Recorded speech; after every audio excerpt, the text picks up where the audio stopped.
hello, hello, hello. How are you all doing tonight? Oh, just realized I have I was hearing myself, which was a bit weird. But yes, how are we doing, guys?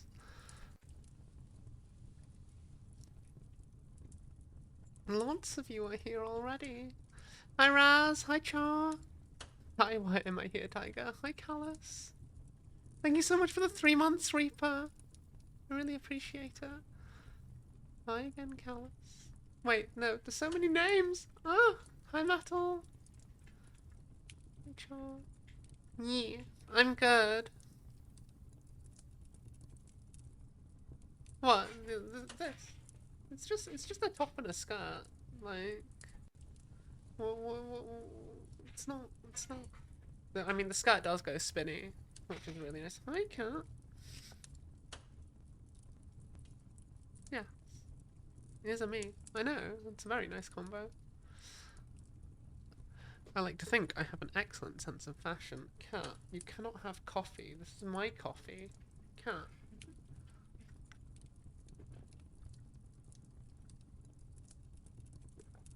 Catto. Catto. You want attention? You can come here. Yeah.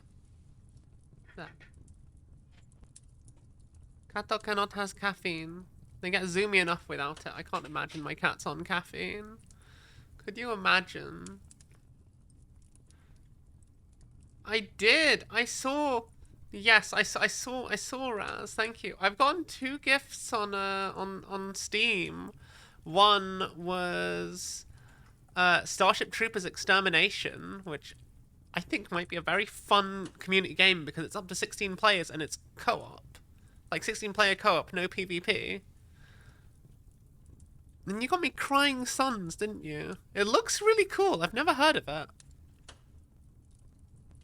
But yeah, it looks really cool. I've never heard of this game. But it looks like the kind of thing I would enjoy. Yeah. Thank you so much. Wait, just now? You just got me again. What did you get? What did you get? Unpacking. What on earth is this? A cute Zen game. Okay. I will accept this gift.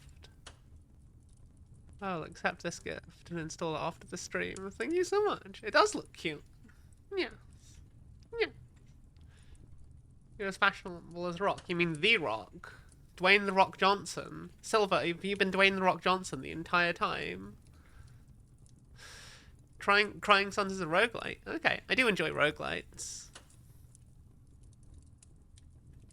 Though I'm not particularly good at them. I do enjoy them. So, it's a 5-hour game. Yeah. Cat butt being censored by Tiger Model. Yes. Yes. You don't want to look at this cat's butt. See, one of my cats is so fluffy that you can't actually see her butt when she does that. But this one is not so fluffy, and you will see a pink butthole, and there will be no censoring it. Which I don't think is what anyone really wants to pop into a Twitch stream to see. At least I don't think you guys want to see my cat. Yeah, you can see it. You can see it. Anyway, I don't think that's why you guys came.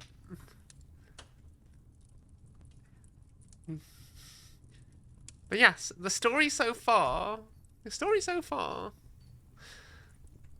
When last. Hi! When last in part 3 we got through chapters 10, 11, 12, 13, and 14.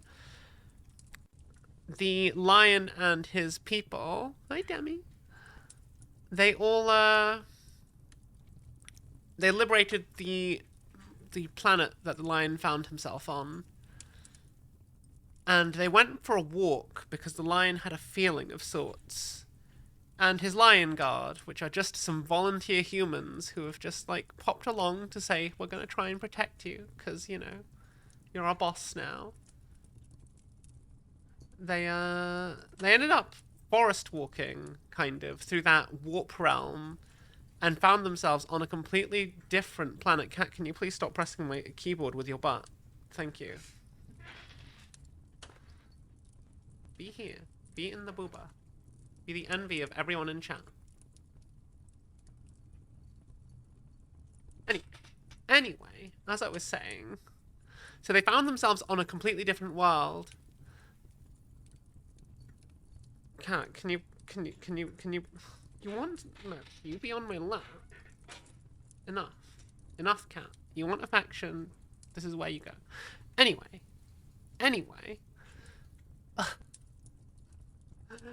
How do I do these RTX streams with those fucking cats? It doesn't work. Anyway. So, meanwhile, as the lion found himself on this new world, we cut back to Baylor, one of the fallen Dark Angels, who is with the 10,000 Eyes Chaos Warband. Seraphax, the Chaos Sorcerer Lord, learned that they had lost communication with the world the lion found himself on, as they had destroyed they'd completely liberated the planet from the Chaos Cult. So without communication, Seraphax sends Baylor and his Imperial cruiser to the planet of Charnath to see what the hell is going on. Because when he gets there, he gets called a dickhead by some human on the comm, and then they open fire on him, and he's forced to run away, which is a very strange thing for a Space Marine to have to do. And then we cut back to the lion, who is offered control over everything on the planet. However, he says he doesn't want to be in charge. He doesn't want to rule. He just wants to protect the people. And so they continue to run their planet as they will before he came, but they surrender unto him control of the military so that he can best protect the area. And there's rumor that perhaps that one ship had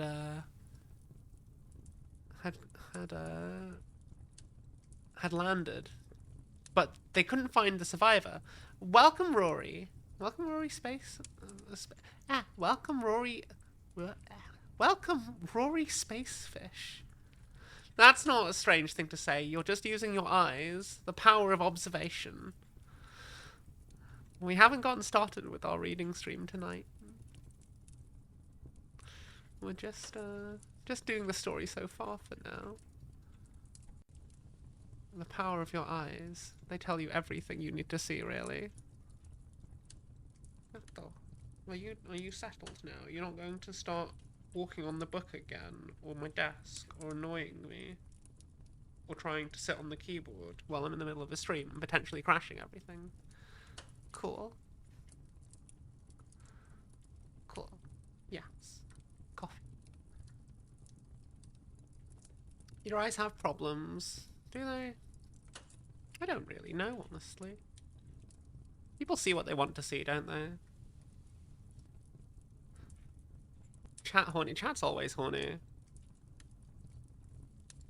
You want the bean? Okay, you can have the bean. So, the lion sends out Zabriel to find what he believes is his wayward son. And that's where we ended last time, at the end of chapter 14. So, observation. Their name was Chat. Oh, that's true. Can't. I don't want your butt in my face. Cat. What are you doing? Do not chew the headphone cable, please.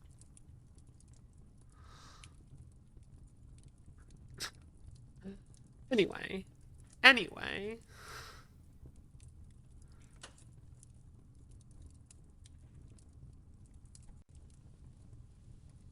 Oh, you have trouble seeing details from a distance. And you sometimes see stuff that isn't there. Oh, my dad had that. Floaters can be a pain. Cat. Please no. Okay. Okay, the cat is going to loaf next to the keyboard, which hopefully means we can start the book soon. As always, I may not read chat during the stream, but I will try and glance at it and try and keep engaged. But I will catch up, do redeems, and all that stuff between chapters, because it kind of interrupts the flow of the storytelling to just have pauses in the middle of a narrative, I find. So I'm hoping it gives you all a better experience doing it this way.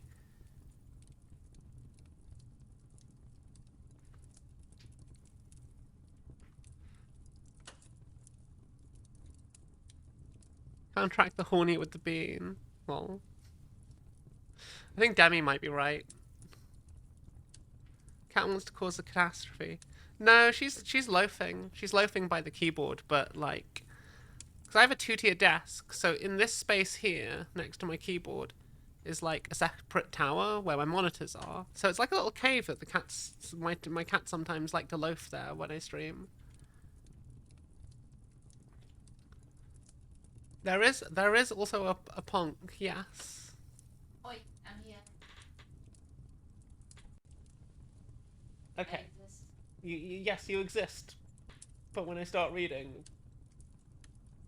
which I haven't. Love you. Yay. We got a stack of swords. All of the mods. Monkey D Rajanka. Hi.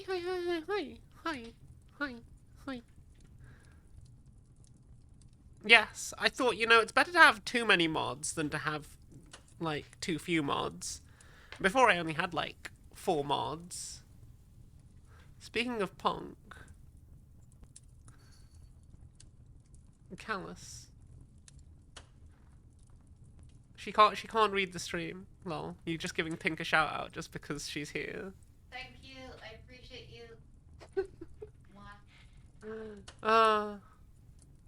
Tiger building a mod army. Yes. Yes. Right. So, we have had the story so far. So hi Fenris. Hi.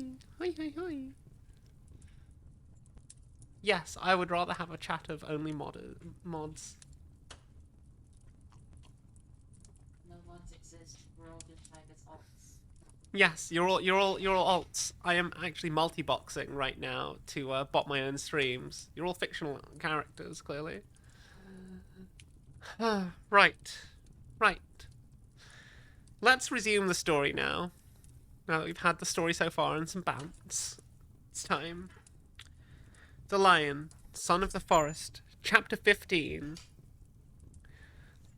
The Blade of Truth was the pride of the 10,000 Eyes fleet, a mighty battle barge once of the Ashen Blades, until the warp storm that spelled doom for that chapter engulfed it. By the time Markog was free of the warp, he no longer had any intention of serving others. His pride, Baelor suspected, had been the chink in his moral armour that allowed chaos in. And yet Markog had willingly bent the knee to Seraphax. That was an inconsistency which Baelor mistrusted. Although in truth it was Markog's devotion that rankled, Baelor had seen that kind of deification of a commander at work before, and it rarely led anywhere good. Every leader needed to be challenged and questioned at times, rather than mindlessly obeyed, lest they stray too far down the path of their own ego. Even worse was when a follower suddenly realized that their leader was not the shining beacon of perfection they had assumed, and felt utterly betrayed. That was when love could turn to hatred, with swift and catastrophic results. All of these thoughts went through Baelor's head anew as he approached the black granite command throne of the Blade of Truth, where Seraphax sat with his staff in hand, Markog lurking behind his right shoulder, and 3 more members of the Dolorous Guard arrayed on either side of him. Baylor told himself that it was not just his own insecurities as he returned a failure, nor was it jealousy of his place in Seraphax's close counsel that troubled him. But he was not sure he believed himself. "Baylor," Seraphax greeted him. "What news from Kamarth, friend?" Baylor saluted with his fist to his chest. "Kamarth is lost, Knight Captain.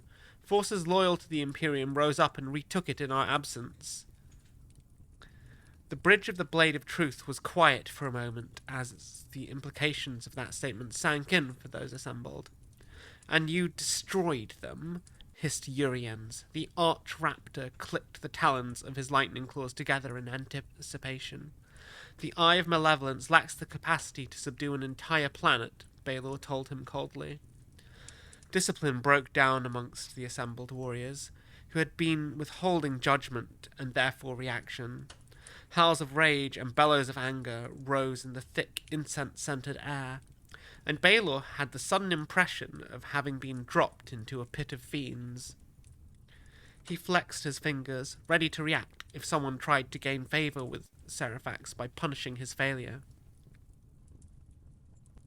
"And you come crawling back to us with this news," bellowed Varkan the Red, the eyes protruding from the motor of what had been his chain fist glowed in reflected fury, and the weapon's monstrous tooth-edged tongue began to rev up with a roar which sounded equal parts mechanical and organic. "My forces would have been lost, and I would have been unable to report this information," Baylor said. "Khorne may not care from whence the blood flows," he added contemptuously, "but I retain my tactical awareness." It was perhaps foolish of him to goad Varkan. The massive Terminator-armored Space Marine had been a World-Eater once, or so he claimed. Although he had already shed anything that marked him as a member of any chapter or legion before he joined the 10,000 Eyes, he certainly had their temper, though. His eyes widened with shock and rage at being spoken to in such a manner, and he began to drool. Baylor knew the warning signs. When Varkan lunged for him a moment later, he was ready. Even encased in Terminator armor, Varkan was fast. The chain-fist's blade swept around in a snarling arc that would have decapitated Baylor had it landed, but the Dark Angel had already leaned back, just enough for the blurred tip of whirling teeth to slide harmlessly past his helmet's grill, and stepped off to the side. He had put 2 shots into the servos of Varkan's left knee with his bolter, deforming the ceramite. The joint gave a grinding sound as Varkan swung back ponderously towards him and slowed the Khorne worshipper just long enough for Baylor to squeeze off a shot at his unprotected face. The aim was true, but the shell never hit. Golden pain lanced Baylor's body, holding him in place. Varkan was similarly stilled, but his roar of anger and frustration faded as he noticed what hung in the air between them.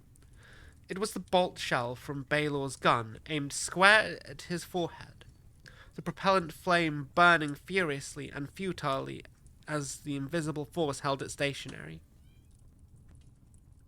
"Baylor," Seraphax said sternly from the command throne, one hand outstretched. "I did not give you permission to kill Varkan. I noticed that you are not refusing him permission to kill me." Baylor managed to get out through a jaw which would not obey him. "If I thought there was significant likelihood of him succeeding, I would do so," Seraphax replied. The bolt shell's propellant sputtered and died, and it fell back to the deck as the sorcerer released his hold on it. A moment later, Baylor could move as well. He did not pull his trigger again, but he kept his bolt gun leveled at Varkan, whose pupils were beginning to dilate from pinpoint specks of rage back to something more normal. Even the red-armored brute realized that he would have been dead had it not been for Seraphax's intervention, and he seemed disinclined to push his luck. Varkan lowered his weapons, and after a moment more, Baelor did so as well. The Imperium is divided, Seraphax said, as Varkan pushed his way back amongst his fellows. Our own nascent empire has been forged out of their isolation. I hear your rage at how the planet has thrown off our rule, but the question that compels me is how have they done this? What allowed the people of Kamarth, one of our earliest conquests, to rise up? Did our garrison become lax? Was the planet reinforced or retaken by outside forces? Might those factors come to affect other worlds over which we currently exercise control? Seraphax rose from his throne and walked down the steps from it to pass between his assembled warlords and commanders, and stood in front of Baelor. There was no anger in his visible eye, merely calmness. Seraphax was not a man given to prominent displays of temper. I asked you to find out what happened, and I asked you to save what needed to be saved and destroy what needed to be destroyed. However, I told you that you had my complete trust. Was I wrong to do that? What can you tell me? The Blood Rage project is gone, Baelor said. The bastion in which it was secreted was destroyed, and we were able to ascertain that much from orbit. The defenders have brought a sizable portion of the pre-existing surface-to-orbit defense batteries under their control, and outgunned the Eye. They sounded more like militia than military during the Vox exchange, though that was brief. He hesitated, but Seraphax was standing in front of him, and would see that more information lurked behind that hesitation. Baelor had wondered how to word this throughout his journey back to the fleet. As the captive demon navigating the Eye of Malevolence through the warp had roared and snarled in the voice of the ship, but now it came to it, he could no longer see no better option than stating it bluntly. They said they held the planet for the lion. Seraphax frowned. For the lion? Yes. Baelor took a breath. I replayed the exchange to myself after we had withdrawn. They did not say, in the name of the lion. They said, for the lion. It is a minor difference, but one which I think raises more questions than answers. Seraphax's eye narrowed. So a population which mysteriously finds the spirit to overthrow our brethren claims to be defying us for the lion. As though he would know of this somehow, or approve of it. Standard imperial whelp nonsense, Urian snarled. They try to find courage in long-dead heroes since they have none of their own. You do not understand, Baelor said, in defense to not indifference to provoking another potentially lethal fight. He kept his tone polite. I was there when we took Kamarth. The defenders never uttered the lion's name. I might have understood a reference to Sanguinius or the Angel, since they had Blood Angel successors on the planet. They certainly yelled unceasingly about the Emperor, as though any one of them had stood in his presence, when he walked the stars clad in mortal flesh. But the lion, they have no history, no reason to mention him. Are you sure this is a matter of concern? Rasped Jaitana, the Unshriven. He was a former Ashen Blade as well, a chaplain who had once been attached to Markog's command and had slain the Master of Sanctity while they were lost in the warp storm. He had found his own path since, and no longer heeded any authority other than that of Seraphax, and of course the gods he now worshipped. The faceplate of Jaitana's helmet had morphed into an eyeless maw that disgorged his prayers between rows of needle teeth. And he was constantly surrounded by a low-level buzz in which, if one listened closely, it was just possible to discern what sounded like faint chanting. Of all the unsavoury allies Seraphax had made, the Unshriven was the one of whom Baelor most questions the necessity. Did I say it was concerning? Baelor asked. You speak, and I hear the whimpering of a child who had heard the name of his father, Jaitana declared. Why does a long-dead ghost scare you so? I know the name of my Gene Father, Baelor retorted. I have seen his face and fought alongside him 10,000 years ago. And you call me a child? You do not even know your own ancestry, thin blood. That was not so polite, and Jaitana's crozier sizzled to life as a howl of rage escaped his altered mouth. Seraphax's lips pursed, and he turned his flaming face towards the apostle, who quickly quietened himself. Brother, Seraphax said quietly to Baelor, turning back to him. Why are you so keen to provoke a fight on my bridge today? Baelor bowed his head. Because I feel that I have failed you. But I resent that others seek to issue judgment that should be yours. Seraphax smiled. Then he turned away and ascended back to his command throne, onto which he sank with the clank of ceramite on stone. My brother Baelor has brought us important information. Our enemies squeal the name of my Gene Father as though he means something to them. A Primarch of the Emperor, returned after millennia. Is this a possibility that should be so easily dismissed out of hand? The Emperor's dogs are all dead, Varkin growled.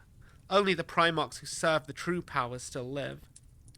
You know that, Seraphax said, his voice deadly and quiet. You know that for sure? Varkin shut his mouth again, which was probably the wisest thing he had done for some years. Seraphax drummed the fingers of his left gauntlet on the throne for a moment, in a series of staccato clicks. I will say this for the benefit of those of you who were not, as Baelor and I were, alive at the time when the Primarchs walked among us. We are but a shadow of them. I would hesitate to label anything impossible where a Primarch is concerned, no matter how unlikely it might seem. He snorted. Nor do I pay much heed to a lack of whispers about the lion's whereabouts thus far. Absence of evidence is not evidence of absence, and the Imperium appears to be just as good at hiding things as it is at genuinely forgetting about them.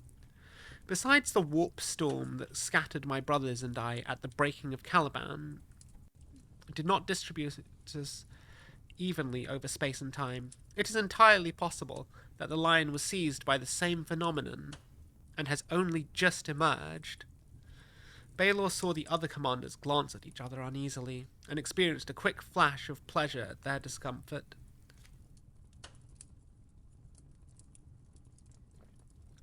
You are saying that you think those wretches on Kamath might be telling the truth? Urians asked incredulously, gunning the engines of his jump pack in what felt to Baelor rather like agitation. You think Lion L. Johnson might have returned? It is too early to tell, Seraphax said. However, as Baelor points out, there are reasons to consider it a possibility. If so, this potentially changes everything. So why are you smiling? Varkin the Red demanded roughly. Because I consider this to be an opportunity we will have to be cautious about seizing. It is true, but an opportunity nonetheless. My path to the Emperor would be difficult, even with a mighty hero of the Imperium, but with a Primarch. His gaze unfocused slightly as he appeared to be looking out beyond the Blade of Truth's bridge into the void beyond. I only hope he is uncorrupted. He was not on Kamath, Jaitana demanded. Baelor laughed hollowly. I have no way of knowing. I can assure you that he was not on the Vox. However, even after all this time, I would know the voice of the Lord of the First. We should return to Kamath in force, the Apostle declared, turning to Seraphax. We must show the servants of the Corpse Emperor that defiance brings only pain. And while we are there, we can ascertain the truth of these rumours.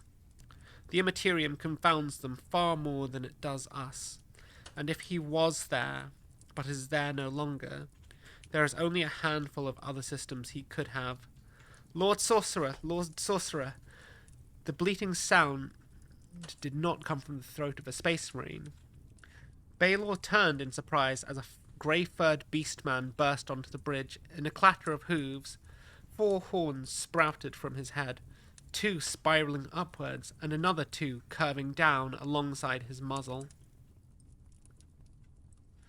One eye was white with age, but the other was golden and bright, and the horizontal pupil in it was a stark black and narrow.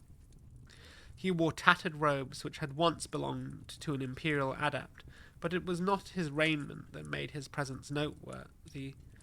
This was Cressades, overseer of the choir of twisted astropaths Seraphax kept aboard the Blade of Truth. "Peace," Seraphax shouted, as a couple of the newer warlords brought their weapons up, ready to slay the abhuman who had dared intrude upon their council.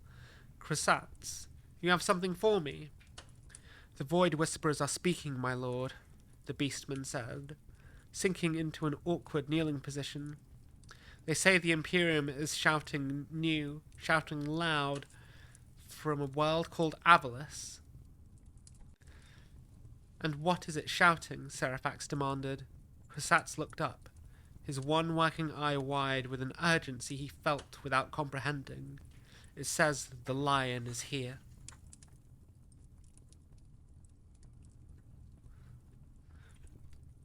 I do love how the book changes from one point of view to another. I love the different character points of view. I love getting to see the actual Chaos Fallen and switching from the lion as the protagonist to Zabriel as the protagonist.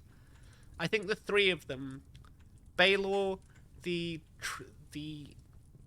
uncorrupted Chaos Space Marine, and Zabriel, the unlucky Fallen, and then the lion, are just 3.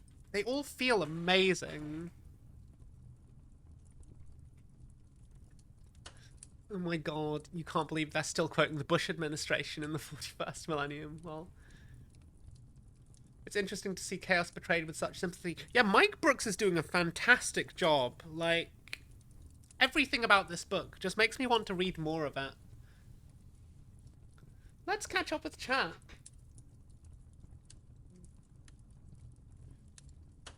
Also, Hinton, no. You volunteered to mod, and you're always here in our streams. You know, modding doesn't require you to be here all the time. You're not. And you don't have to worry or feel bad. Just, you know, just be here when you can.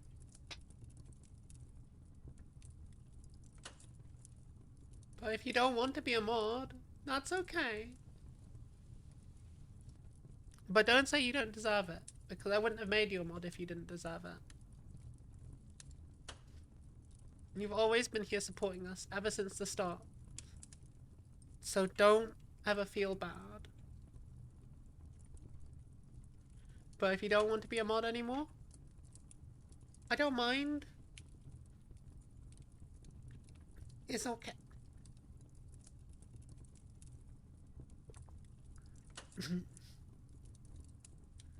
I'm glad you're enjoying it, Nokia.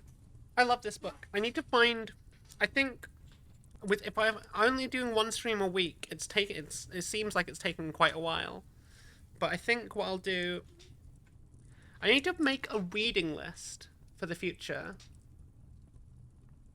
As always, to every one of my mods, modding is voluntary. Like, I really appreciate that you people choose to help and help support the channel and put a bit of time and focus into it. I really appreciate that, and I'm very grateful. But you don't ever feel obligated, you don't have to do it, and if you ever want to stop, you just let me know, okay?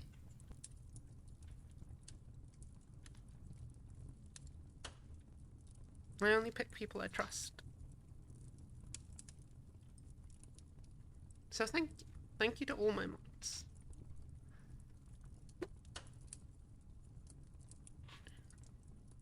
Right. Thank you, Ashley Sakura, for the follow. I'm glad you're enjoying the stream.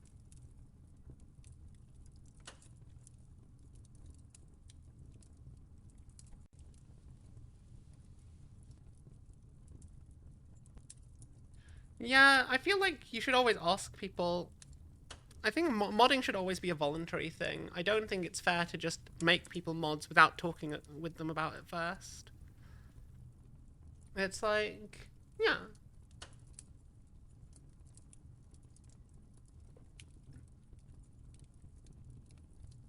I'm glad you're sleeping better, Demi, as well. Yeah. It's always nice when people's lives are improving.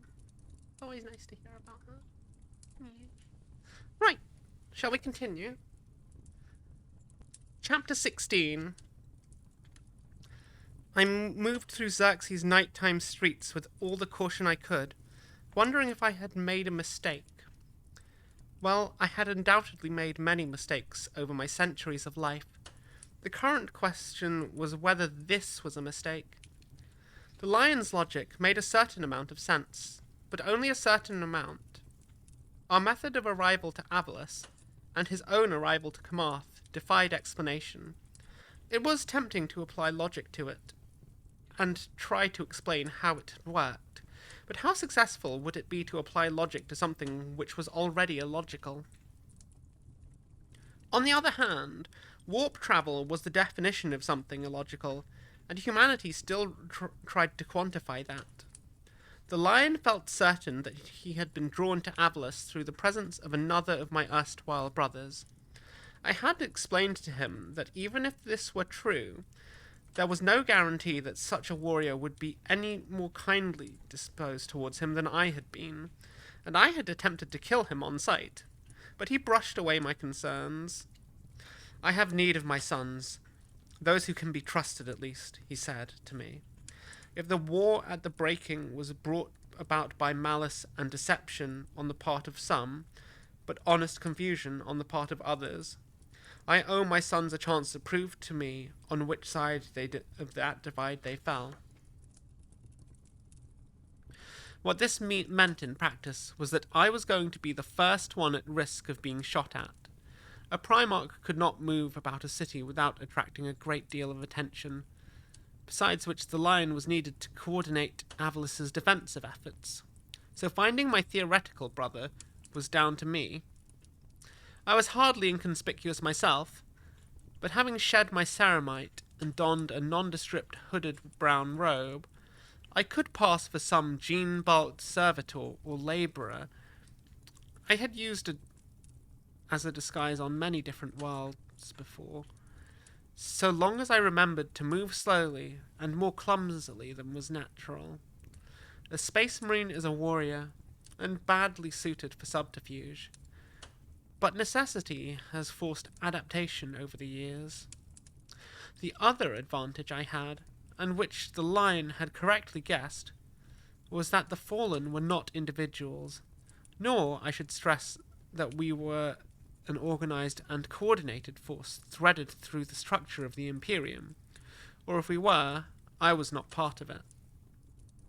However, we were still space marines, indoctrinated into being part of a larger whole.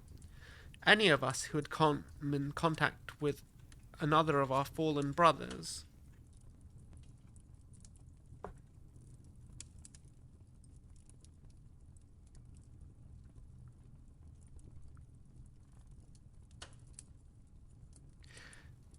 At any point knew that we were not the only one to have been scattered in such a manner, and that kind of shared experience breeds a kinship of a sort. No matter what changes might have been wrought on those concerned, there are signs that the fallen used to mark their presence, so that if another passes by, we might know that they were not alone, and that we will share those signs with others that we meet. They are not Calibanite signs in the main. Instead, we used symbols linked to identifiers of the old hosts, by which the First Legion was organized prior to the discovery of the line. Sarius, the bitter loner I met first, taught me what to look for, and I passed that knowledge on to Priaville. In the brief time we spent together before I lost my patience for his warp worship. Knowing the signs is not enough, since one must also know where to look for them. As such, I made for the great Basilica of St. Jerome the Pure, the largest cathedral to the Emperor in the city. It was a mighty building indeed, with 4 domed roofs in pale marble arranged around a larger central one, and its main minaret rose even higher than the spire the gubernatorial palace. My brothers would never place their mark on a cathedral itself, of course. Such an act of perceived heresy would be hard to hide amidst the throngs of the faithful that almost always crowded such places. But the building opposite the main entrance was a usual starting point. In Xerxes, I had two choices. One on either side of the street that led onto the square in which the cathedral sat. A liquor house, still open despite the privations of war, and a mortuarium, handily placed for any high-profile funerals that might occur at the cathedral, and, at the other end of the scale, any victims of the drink being served across the way. The mortuarium's walls were not free of marks and graffiti, but there was nothing caught by my eye. The liquor house, on the other hand, had a circle carved into it, and within that circle were 3 crossed lines, one upright and 2 slanting. Each of these lines had a shorter scratch on the right, at right angles across it, near one of the end, to make a very rough approximation of 3 swords with cross guards. It was the sign of the host of blades, the most numerous of us, and the core of the legion. Other marks around the edge told me, through their number and placement, where to look next. It appears that the lion might have been correct. One of my brothers was here, or had been.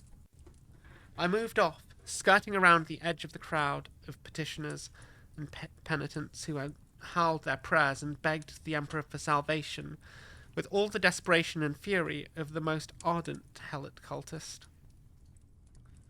Such displays always made me uncomfortable, but what was even worse was that I could hear the lion's name being given in the same devotional treatment. It was sickening to be reminded how far the Imperium had fallen from its days of rationality. 2 streets across and 3 northwards, I encountered the next symbol, scratched into a metal gatepost of what I took to be a scolum. The surroundings marks guided me onwards, farther into the city, and farther from the palace. I was into the poorest streets now. The next mark was paint rather than a scratch, placed unobtrusively amidst the territorial scrawl of the local street gangs on a wall. It was comparatively fresh, too, as I studied it. I noticed that it was a replacement for an older mark which had been partially obscured by the works of others. So my brother had been here recently, which lent some additional credence to the lion's notion that there he had been in the mysterious crashed lander. I had travelled on my share of interstellar trading ships before, relying on a mix of currency and intimidation to prevent a private captain from asking too many questions, and sometimes taking my leave before the agreed time in order to avoid potential trouble at the far end of the journey. Sarius told me of how one captain he had ridden with sent word ahead to the slavers he knew, who were eager to take possession of, as they thought, an escaped gene-crafted serf. Then there was the risk of the captain alerting the imperial authorities in case their passenger carried a bounty, not to mention my modern brothers, who were infuriatingly tenacious when it came to chasing down even the slenderest of leads on to us. I could well imagine reaching orbit on a trader ship and stealing a shuttle to make my own way to the planet below, rather than risk the uncertain environment of a spaceport.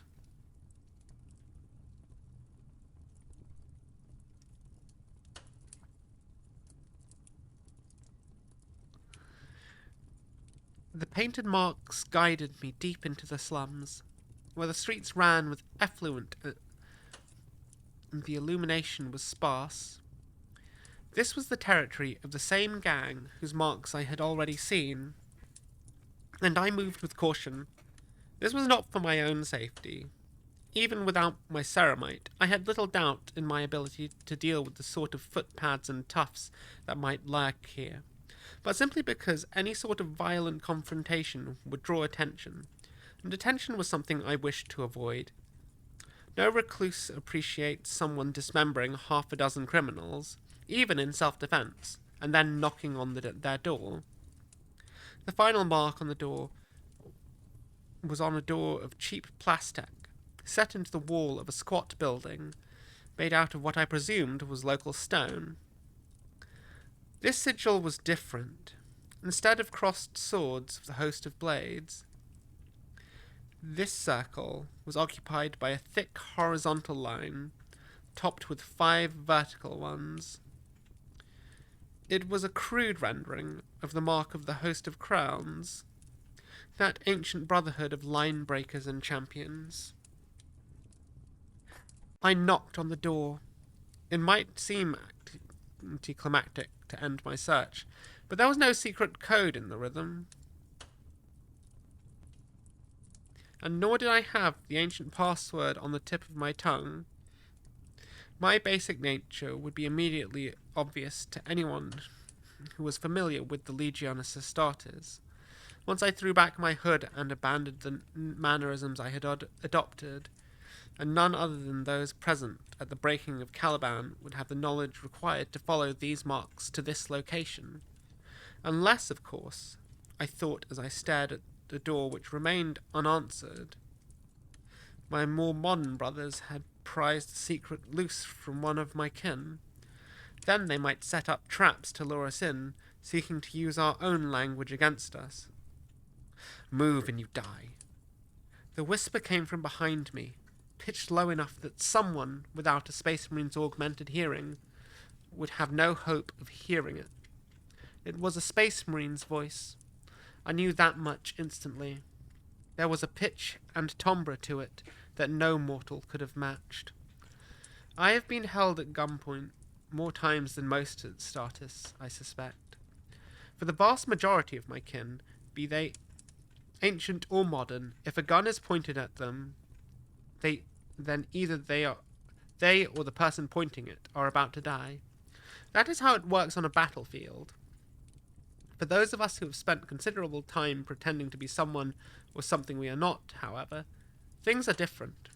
I have lost count of the number of times someone with an inflated sense of self-importance, or intimidated by my side, has pointed a gun in my direction with the assumption that doing so will give them control of the encounter.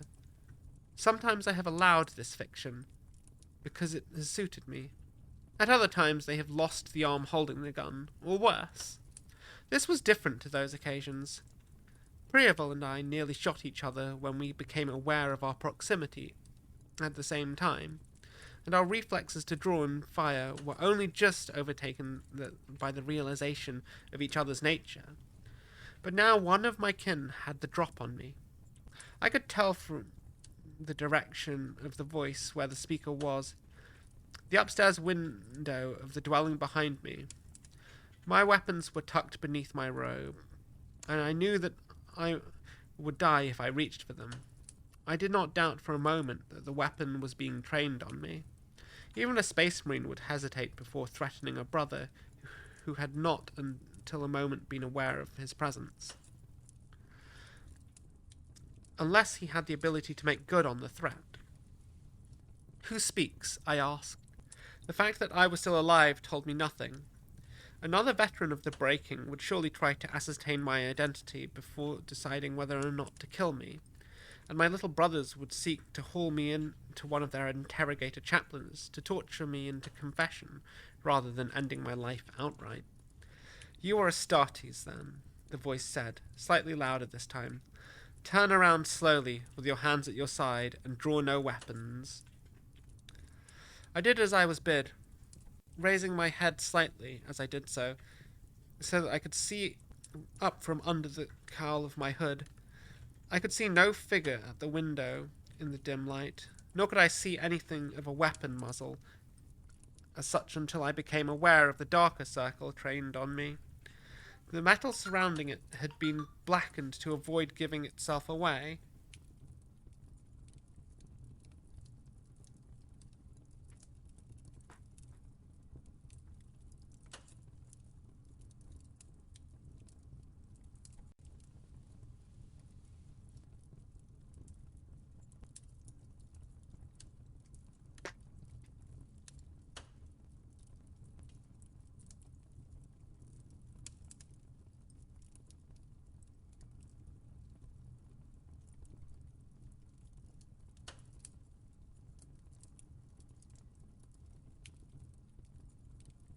reblackened to avoid giving itself away through reflections, but the bore of the barrel itself was just possible to make out.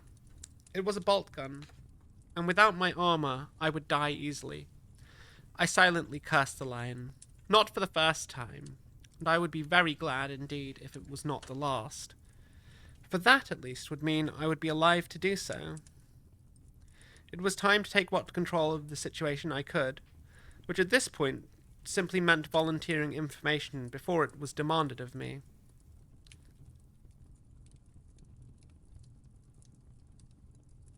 I am Zabriel of the First Legion, I declared. I come in brotherhood. Will you at least tell me your name? There was a pause. Remove your hood, the voice instructed me, slowly. I reached up and did so. I felt oddly vulnerable without it, as though the cloth around my face had been a sort of armor.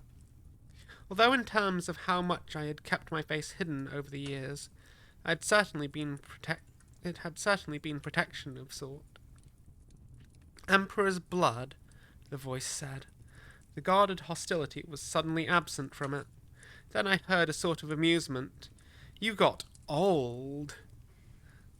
That at least suggested I was not about to die, but I was growing irritated. Caution was one thing, mockery was another. You know me? I trained you, old man. Walk through the door ahead of you, but keep your weapons away. I crossed the street in 2 strides and opened the door. It revealed a dimly lit single room which occupied the entire downstairs of the dwelling. Apart from the stairs, I pulled up short as I was about to enter, because it was not empty.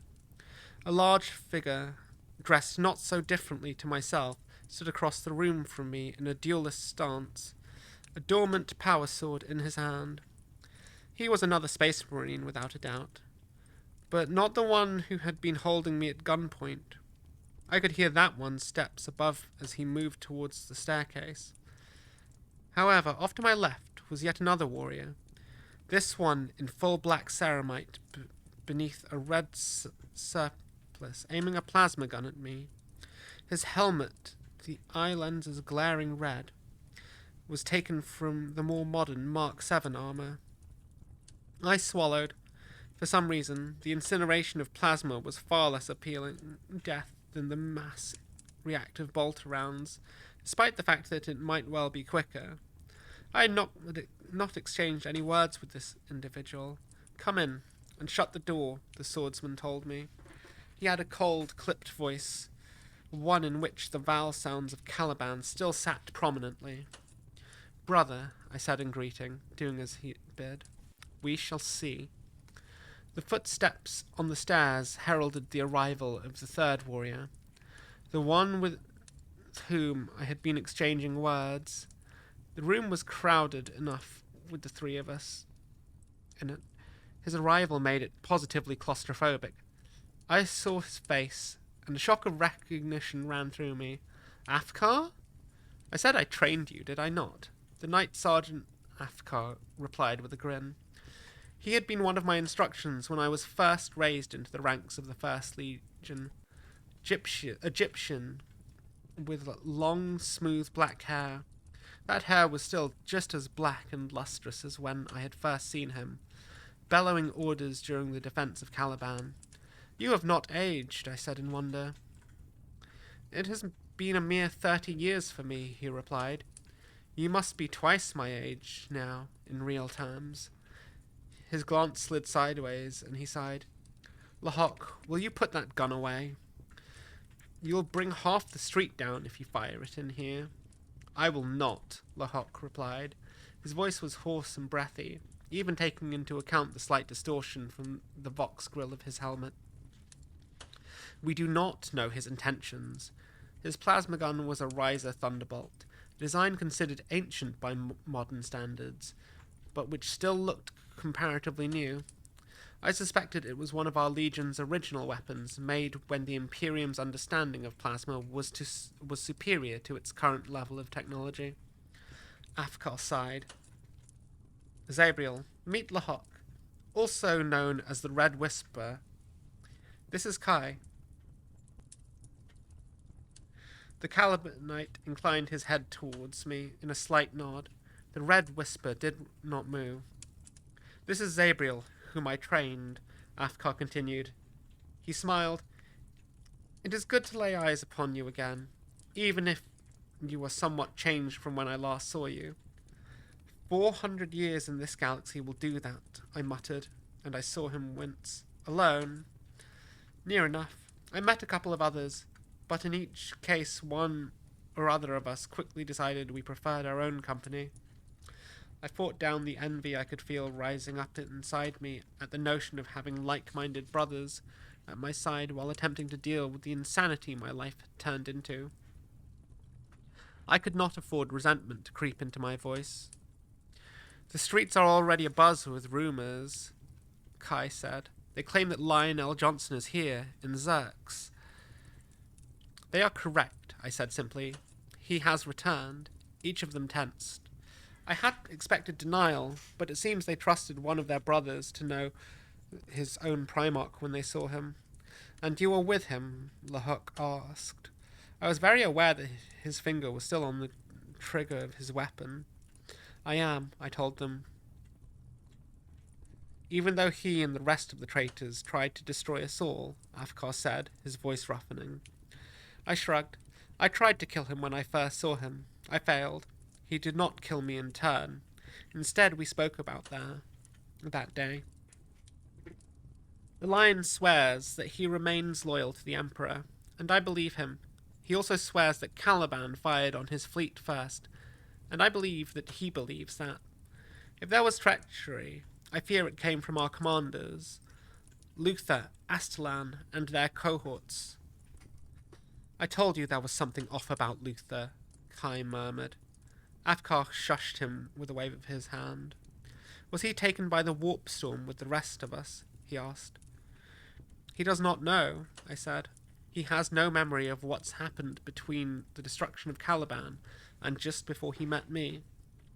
I decided not to mention the strange pseudo-Calibanite forests at this juncture. There would be time enough for that later, assuming Lahok did not decide to incinerate me. But my guess would be not. He is old, Afkar. He looks older than me now. If I were to speculate, I would say that he has been kept somewhere else, and aged as naturally as a Primarch can. Kept where? Kept by whom? Kai demanded. I could only spread my hands. As I said, brother, that is merely my speculation. Why did he send you off to find us? Afkar demanded. My old mentor clearly had no trust in his gene father. He needed our help. He wishes to protect as much of humanity as possible, and he needs space marines to do that. I hesitated, then continued. And to be frank, I think he is lonely. He awoke, like we did, into a galaxy vastly different from what he knew before, where all his father's designs have fallen into ruin. He faces it with the same stoicism he always had, but I think he craves familiarity, and I am only one. I've convinced him that at least some of us on Caliban knew nothing of any hostility between us until his forces attacked, and now he wishes to find those sons who still live. I think he wishes for reconciliation. Reconciliation, Afkar growled. He slaughtered our brothers, warriors who had been with the Legion since its inception, and neophytes alike, and we are expected to believe that it was a misunderstanding. The Red Whisperer lowered his weapon. I will go with you, brother. My surprise was mirrored on the faces of Kai and Akfar. Lahok did not seem to feel any further explanation was necessary. He merely shouldered his plasma gun, turned to a chest behind him, in which were, I assumed, whatever personal effects and ammunition he had accumulated. Lahok, Akfar said, that one word containing all the question it needed. I never believed that the Lion betrayed us, Lahok said. I assumed the fault lay with us somehow. Caliban was a strange world, which twisted much. Who is to say it had not twisted us? He opened the chest and pulled out a bandolier from which hung 2 plasma flasks. Since I returned to the galaxy, I have hunted the mightiest beasts preying on humanity. and I have dedicated each to kill to the lion. If he means to turn a hunt into a war, I will go with him. Afkar scowled. And what are you ordered to do if I refuse to go with you, Zabriel? I faced him openly. The lion sent me with a request, not an order. He asks for your help in protecting humanity. If you refuse him, but do not oppose him, he told me he will not pursue you. Besides, I added, we had no idea there would be more than one of my brothers here. If Lahok joins us alone, that is all we hoped for. Kai grunted. This is not an opportunity I can ignore.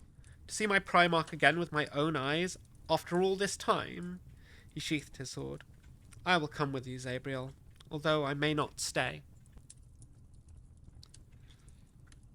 I looked at Afkar. His nostrils flared, but after a moment he nodded. Fine. We will see what he has to say for himself. He glanced at Kai, then back to me. Zabriel, I do not wish to ask you to demean yourself, but this would go quicker if I assisted you with your armor. I gave my former instructor a knowing smile and stepped forward willingly. Brother Sergeant, I have been alone for 400 years, more or less, with no serfs to help me with my battle plate. I have had to choose when to don it and when to remove it, always thinking about if and when I will be able to reverse that decision, and the dangers of revealing my identity to anyone whose assistance I enrolled. Of course I will help you. I quite liked that. That was a really cool meeting. Yeah. Yeah.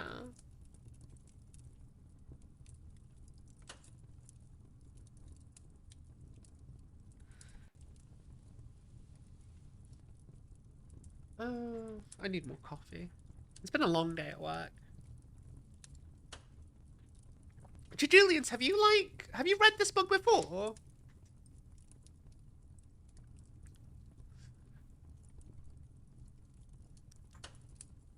The question was supposed to...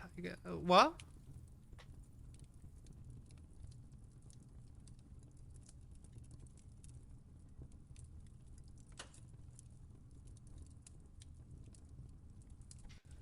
I mean, it depends. I mean, in an RTX stream, I don't mind. I have fantastic leggings. Wait, no, my microphone's in the way. These are actually Harlequin leggings.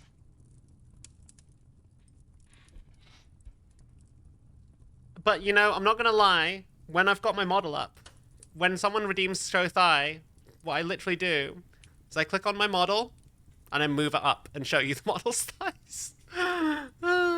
I just thought it was a silly thing to have. Because I'm doing exactly what it says on the tin. I'm showing thigh.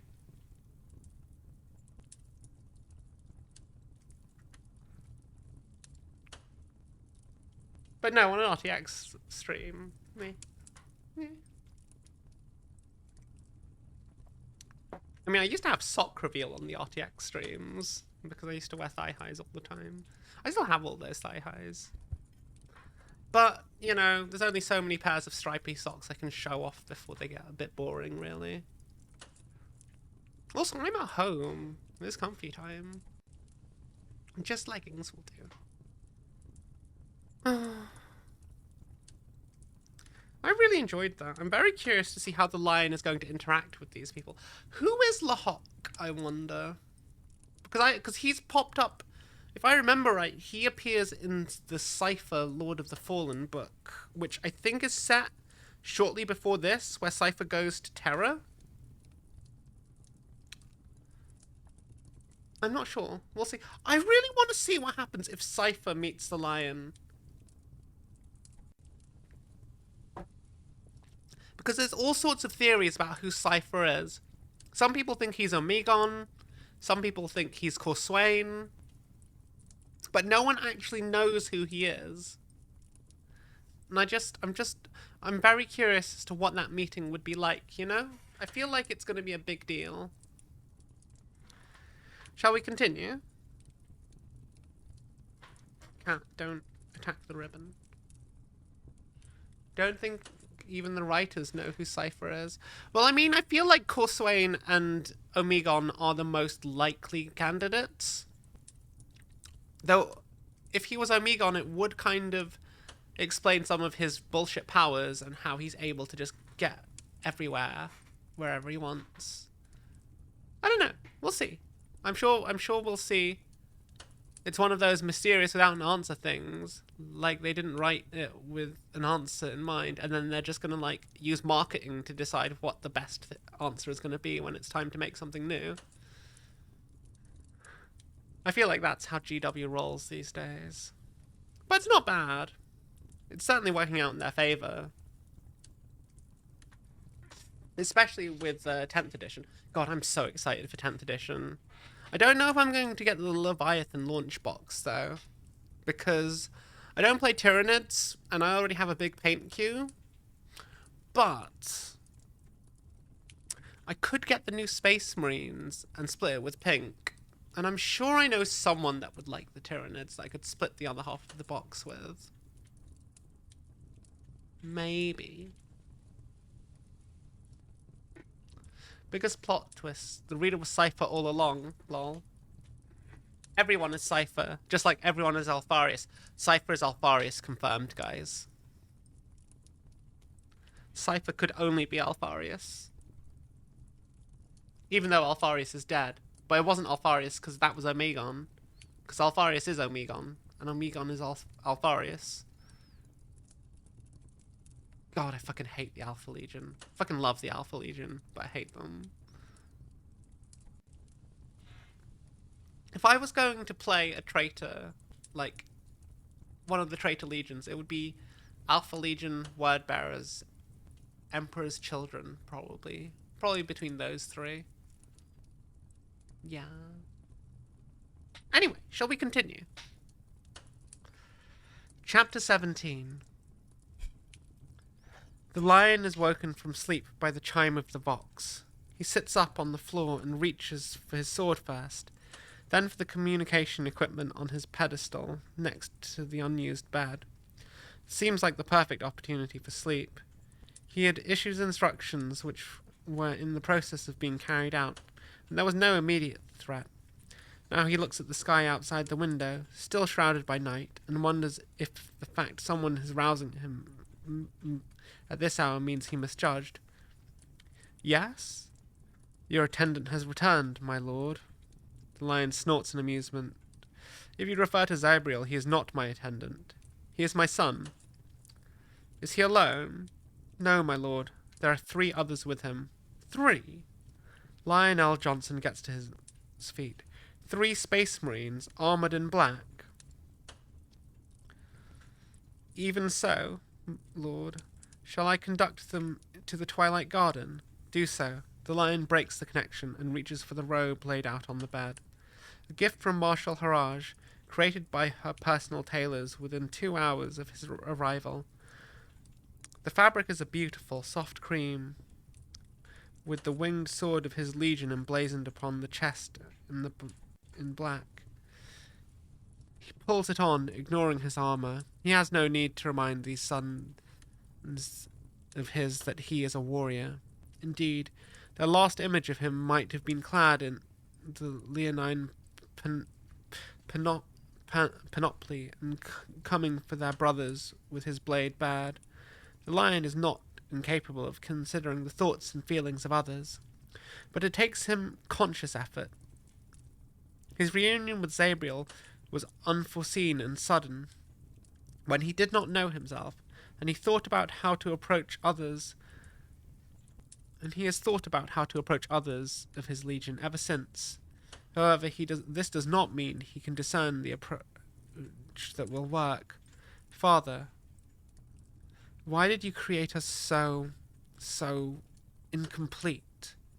He mutters, acutely aware once again of his own shortcomings. I am a weapon, only of use within the structure you had already forged. Now that the structure has crumbled, and I have scant authority save that granted to me by its remnants, I can lead by example, but little else. The lion sighs. He has no time to dwell on such things now. He sent Zabriel to retrieve 1 son, and the former destroyer has returned with 3. Keeping them waiting will do nothing to endear him to them.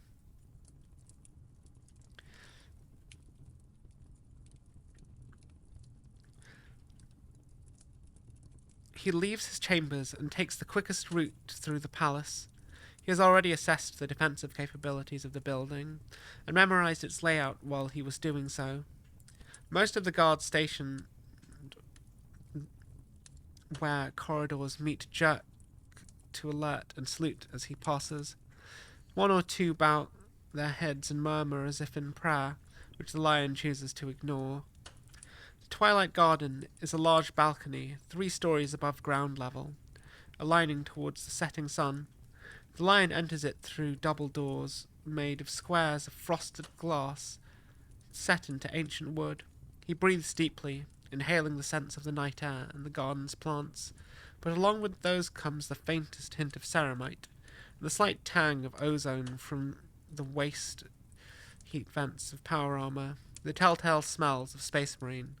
Zabriel, the lion says, coming to a halt.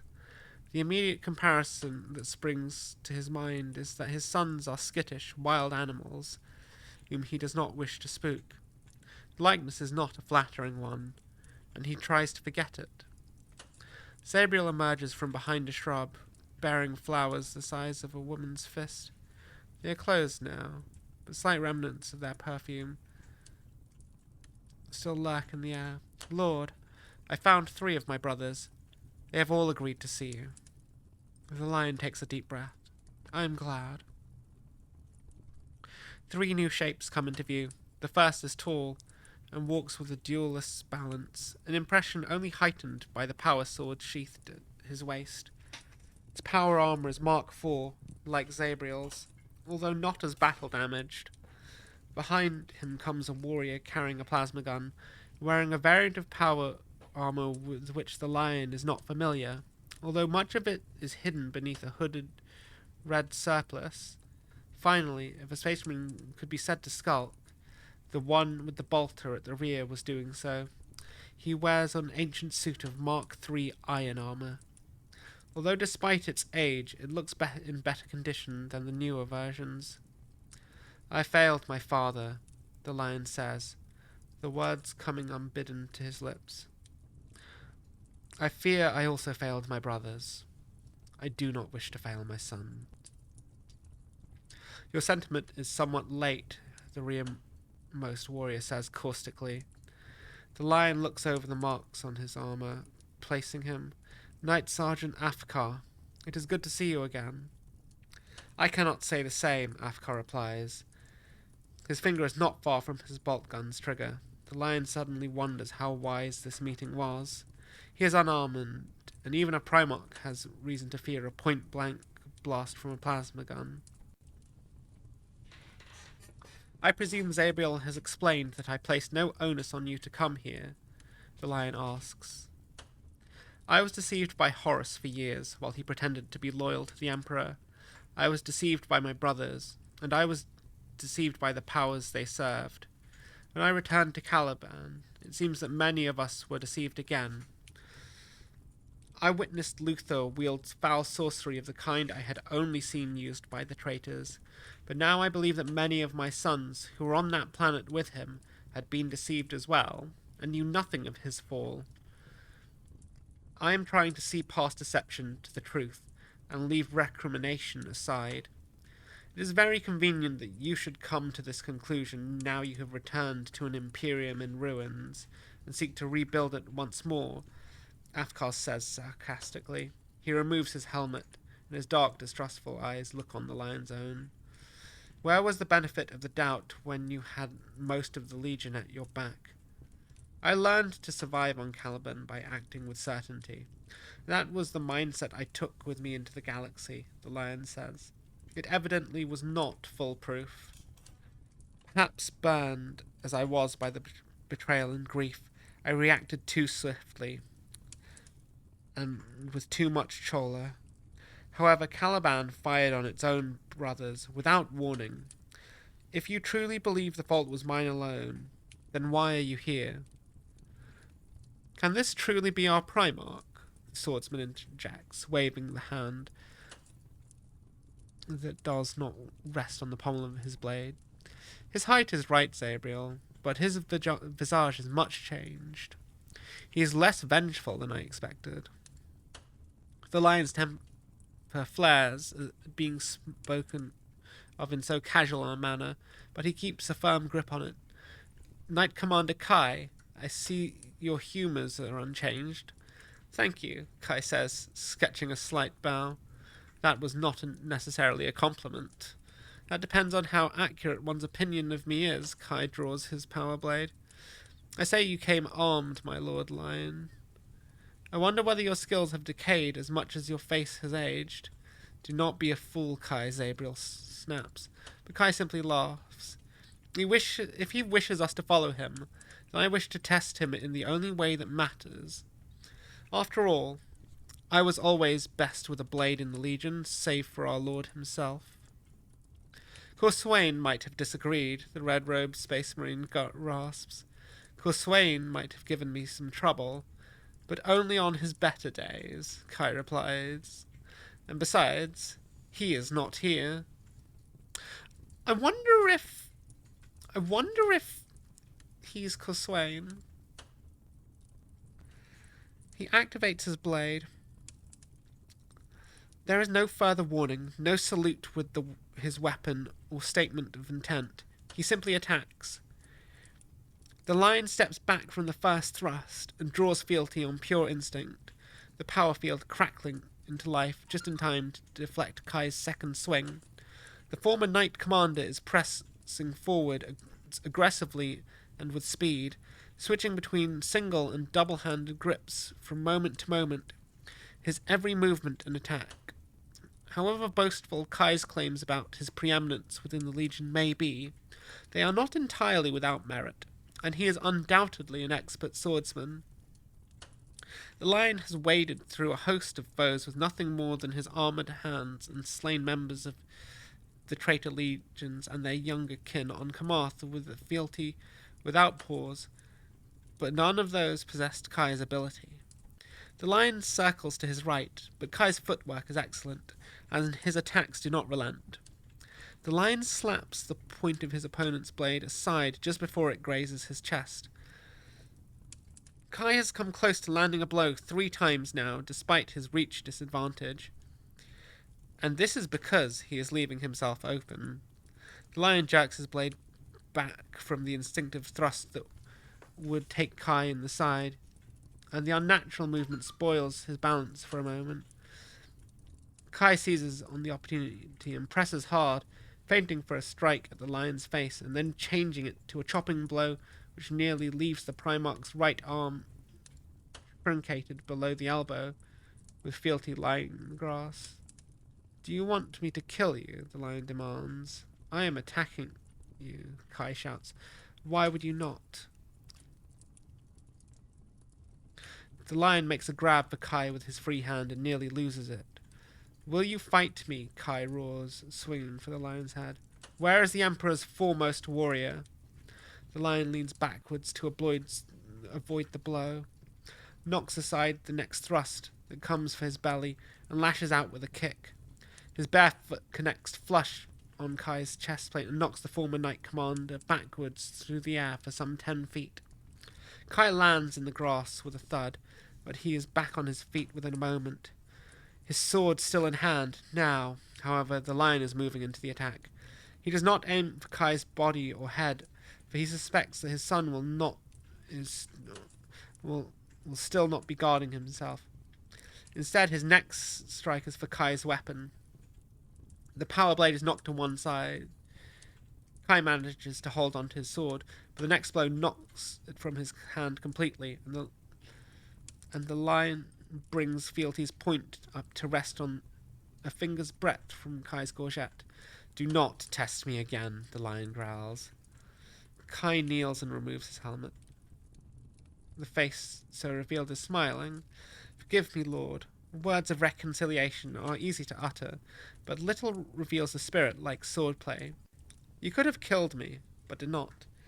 If your intentions are to safeguard this world and others, then I pledge my blade to you once again. And what if I had killed you? The lion demands. Then my companions would have known that your words were empty, Kai says. The lion snorts. He remembers Knight Commander Kai as a braggart, about whom it was whispered more than once that he might better belong in the Emperor's children, but also as a warrior who would never ask anything of others that he was not willing to attempt himself. And if you had killed me, he asks, then he would have died, says the red-robed space marine from where Afkar and Zabriel had been watching the combat. He too goes to one knee when the lion looks at him and bows his head. I am Lahok, my lord. I am sworn to your service now, as I was then. There is no excuse for our actions long ago, though they now were. And I wish only for the opportunity to redeem myself. I thank you, but I cannot place you, Lahok. Will you remove your helm? Forgive me, my lord, but I will not. The lion glances at Kai, who shrugs. Afkar and I found the Red Whisper 2 years ago, and we have never once seen his face. He eats alone.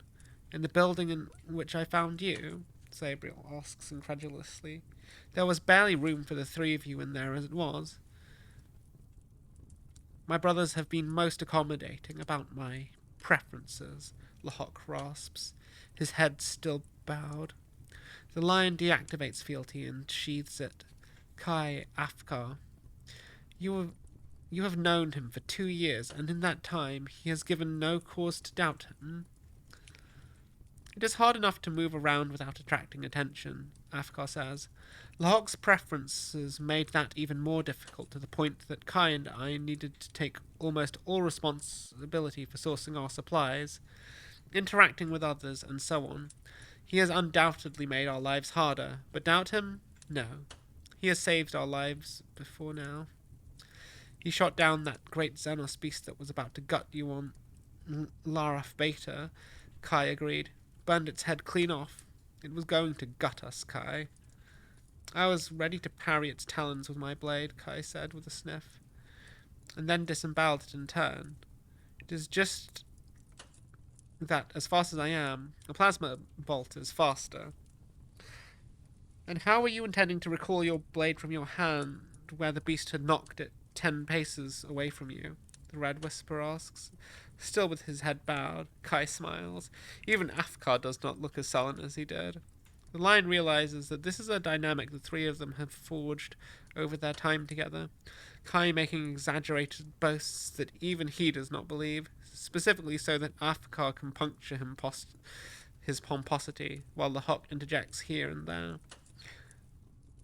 It is a far cry from their days in the Legion, but they no longer have a Legion. For a soldier trained into decades or centuries of service within a command structure, even a structure as multifaceted and fluid as that of the Dark Angels, losing it was like losing a part of themselves. They had to remake that part in order to survive. The First Legion, as it was, will never exist again. Adaptation is critical. I will not rule, the lion says. I have no wish to. I will command those who are willing to be commanded, and I will lead those who will follow. I know Kai, and he has said his piece. Lahok has also given me his answer, and with your recommendations I will accept him. What of you, Afkar? Afkar's jaw works for a moment, but he finally mag-clamps his bolt at his thigh and straightens. You will give the same opportunity to any of our other brothers whom we might encounter. If they are corrupted, I will not stay my hand, the lion says firmly. But I will not make the same mistake I did on Caliban and assume corruption without proof. Then you will be out of step with the Imperium, Zabriel remarks. We are all out of step with the Imperium, the lion says. Determining the exact nature of those differences and the reconciliation of them is for a time when humanity is not threatened by extinction. He raises an eyebrow. Afkar? Afkar still hesitates. But when he does move, he moves swiftly.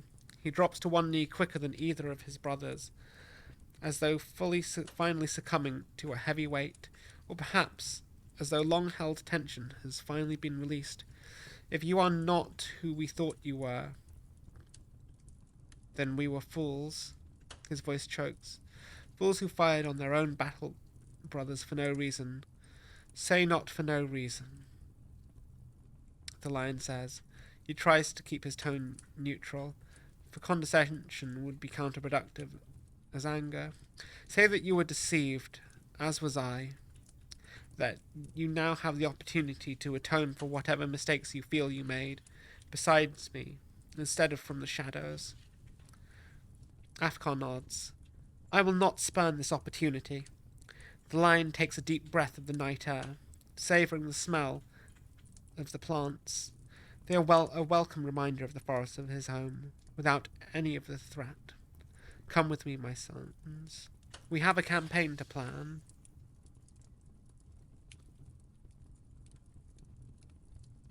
Hi, Zero. Hi, hi, hi. Hi, hi. Hi, hi.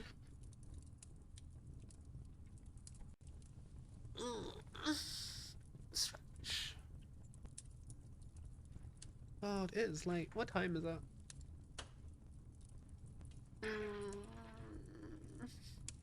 I think we'll do one more chapter. Maybe two if it's really short. The chapters today feel quite long. We've only done 3. How are you all doing? Are you all comfy? I hope so. We're still not at the halfway mark for the book yet, though. Yeah. I still have work tomorrow, sadly. So I can't stay up too late as much as I enjoy this book. Chapter 18. Reality shimmered and wavered, and the fleet slipped out of the darkness between the stars and into the Avalis system, like a shoal of ocean predators. It was not a uniform force. The Furious-class Grand Cruiser, Lord of Dominion, was the centerpiece, a blood-soaked, crenellated beast of dark majesty, around which the rest of the ships were arrayed, like outsized planets circling a star on an orrery of ancient terror. 3 Hades-class heavy cruisers, the Terrorlight, the Fane of Ancients, and the Downfall, 2 Styx-class, the Blood Oath, and the Crowbane, 2 Devastation-class cruisers, the Overwhelming, and the Shroud. No fewer than 4 of the fast, heavily armoured Slaughter-class cruisers, the Ashkaton, the Doleful, and twin vessels, the Merciless and the Fearless. Built in the shipyards of Celathan, and which turned traitor on the same day, the Stormbreak and the Defiling Gaze, both Hellbringer class. A single Gothic-class Longblade, the former Angels of Vigilance strike cruiser, Dread Sentinel, already consecrated to new gods, the innumerable smaller light cruisers and escorts, and at the rear, the Carnage-class cruiser, the Eye of Malevolence. The holoprojector on the bridge of the Eye of Malevolence buzzed. Baelor tapped the activation rune, and it sputtered into life. Motes of light combining into the figure of Varkan the Red. The champion of Khorne was addressing the entire fleet with a ferocious glower, and wiped a strand of drool from his lower lip with his ceramite gauntlet. Avalis has been clinging on, he growled, his voice thick with bloodlust. We let it survive because there were other, more tempting targets. But that has changed.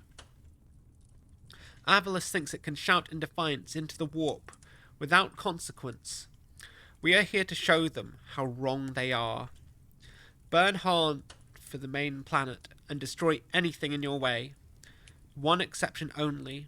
If the Imperial fools are correct, and the Lion is somehow with them, then Lord Seraphax wants him alive. If he is on a ship, then it is to be boarded, not destroyed. If he is in a complex on the planet, then you are to land, not bombard. Otherwise, he smiled, showing his metal teeth blackened and corroded by the acidic qualities of his spittle, but still sharp. Let the blood flow. The glowing figure of Varkan jabbed at something out of view of the vid imager, capturing his likeness and broadcasting it. And the display flickered, but remained active. When the cornate warlord next looked up, his eyes were for Baelor alone. Baelor. Varkan. Baelor acknowledged. He could see plasma drives flaring into life ahead of him, as the fleet answered its bloodthirsty master's call to battle. That was an impressive speech. You managed full sentences. Varkan bared his teeth again, this time with no semblance of a smile. Seraphax tolerates you, imposter. But your time runs short. Why else was I able to give you the role of rearguard without the Lord Sorcerer overruling me? He knows you are weak and unreliable, and not even his brotherly affection of you will keep you intact for much longer. I seem to recall that it was not my skull that was going to be split, had Seraphax not intervened on the Blade of Truth, Baelor said, and Varkan's cheek twitched at the memory. Besides, I'm sure that your headlong rush will give the eye ample opportunity to engage the enemy when they encircle us. Then let us hope your ship remembers how to fight. Varkan snarled and ended his broadcast. Baelor sighed and turned to Canticalax Demora. Engage the plasma drive and keep pace with the fleet. I want sensors at full. Varkan still retains some tactical awareness and low cunning when it comes to a frontal assault, but he will not pay any mind to enemy elements who evade the battle group's thrust, and he will rage at any who break formation to engage them. We may need to be busier than I would like. You appear unconcerned about his assessment of your character, Demora observed. The deck beneath Baelor thrummed as she fed power to the main drives, and they began to move towards the faint, distant orb that was the world of Avalis. It is my observation that members of the Astartes, such as yourself, ordinarily place great and disproportionate worth on concepts such as honour. To be assigned to the rear guard, although statistically and technically a position of comparative importance with regards to the welfare of a group, is often seen as a mark of shame. Baelor snorted. Varkan's opinion of me is inconsequential. We are assigned to the rearguard because that is where Seraphax wants me, and he knew that if he gave Varkan the command, that is where he would place me. The success or otherwise of the coming battle is not what is important.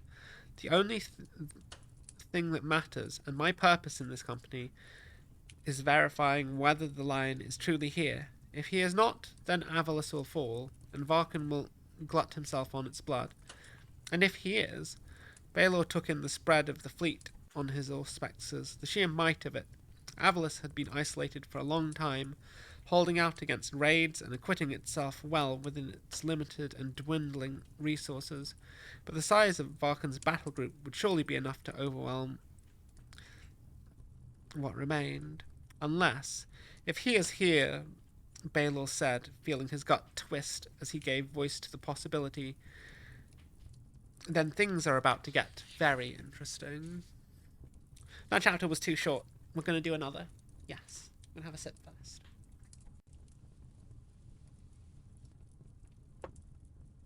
It's like a little teaser, like an appetizer before things get actually start to happen. That's what that was. Chapter 19. There was no subtlety about the Chaos Fleet, but something does not have to be subtle to be dangerous. It is a mailed fist punching towards Avalis with speed and ferocity, a haymaker that will cause devastation if it lands flush, and planets, as the lion knows very well, are poor at dodging. 16 capital ships, breathes Admiral Toril Derrigan, staring at the blizzard of icons which fills the tactical hololith on the bridge of the lunar night, the Armageddon-class battlecruiser that anchors the Avalis fleet. Perhaps 200 vessels in total. 184, the Lion corrects him. He was borne to the fleet's flagship by shuttle as soon as the first sensor returns came in. We are outnumbered 2-1 overall, and 3-1 at capital level. The Admiral says heavily, Lord Lion, I cannot see a path to victory in this engagement. Would you surrender? The Lion asks, and the Admiral glares at him until he remembers himself. Never, my lord. Quite apart from the shame, better a clean death in battle than to be taken prisoner by these monsters. Would you flee, then? Darrigan swallows. In times past, perhaps, my lord. Tactical doctrine cautions a senior officer against committing their forces to a battle that cannot be won. If those forces may regroup with other elements and return to exact vengeance. But in these times, the warp is more treacherous than ever for us, while our enemies, he gestures at the hololith, are able to emerge from it in battle order. Were we to flee, we might lose half our strength or more to no purpose. At least in real space, we only have one enemy to fight. So we fight, the Lion says with satisfaction. We fight to defend the planet and the system, and those who live within it. And if our only recourse is to fight, then the likelihood of victory is irrelevant, is it not? Admiral Darrigan frowns, but then his face clears into an expression of slightly baffled agreement. I suppose so, my lord. Vox officer, the Lion says, looking up from the hololith. The man so addressed, distinguished veteran, to have such a role on a fleet flagships looks petrified to be addressed by the black-armoured giant out of legend, but manages a salute. Yes, my lord? Broadcast to all ships in our fleet, the Lion orders. For full dissemination, I want everyone on board to hear, not just the bridge crews. The Vox officer's nerves do not impede his execution of his duties. He adjusts his settings of his console appropriately and sits back. So marked, my lord, the Vox is yours. The Lion takes a breath. Defenders of Avalis, I am Lionel Johnson, Primarch of the Dark Angels, and son of the Emperor. We face an enemy force intent on our destruction. Not only this fleet and this planet, but whatever remains of the Imperium and humanity as a whole. I will not deny that the odds appear to be against us in this fight. But as I saw when the people of Kamarth rose up and overthrew the invaders who thought they had conquered that world, appearances can be deceiving. The forces raised against us are vicious, and they are merciless. But they are often without discipline or structure. They do not fight for each other, not as we must. As individuals, any one of us would fall. If we remember that we are part of something greater, if we refuse to give in to fear and despair, and if we perform our duties swiftly and efficiently, then we can frustrate and infuriate our foes and force them into mistakes for which we will make them pay in blood. I cannot promise you that our struggle will lead to victory, only that our victory will not be achieved without struggle.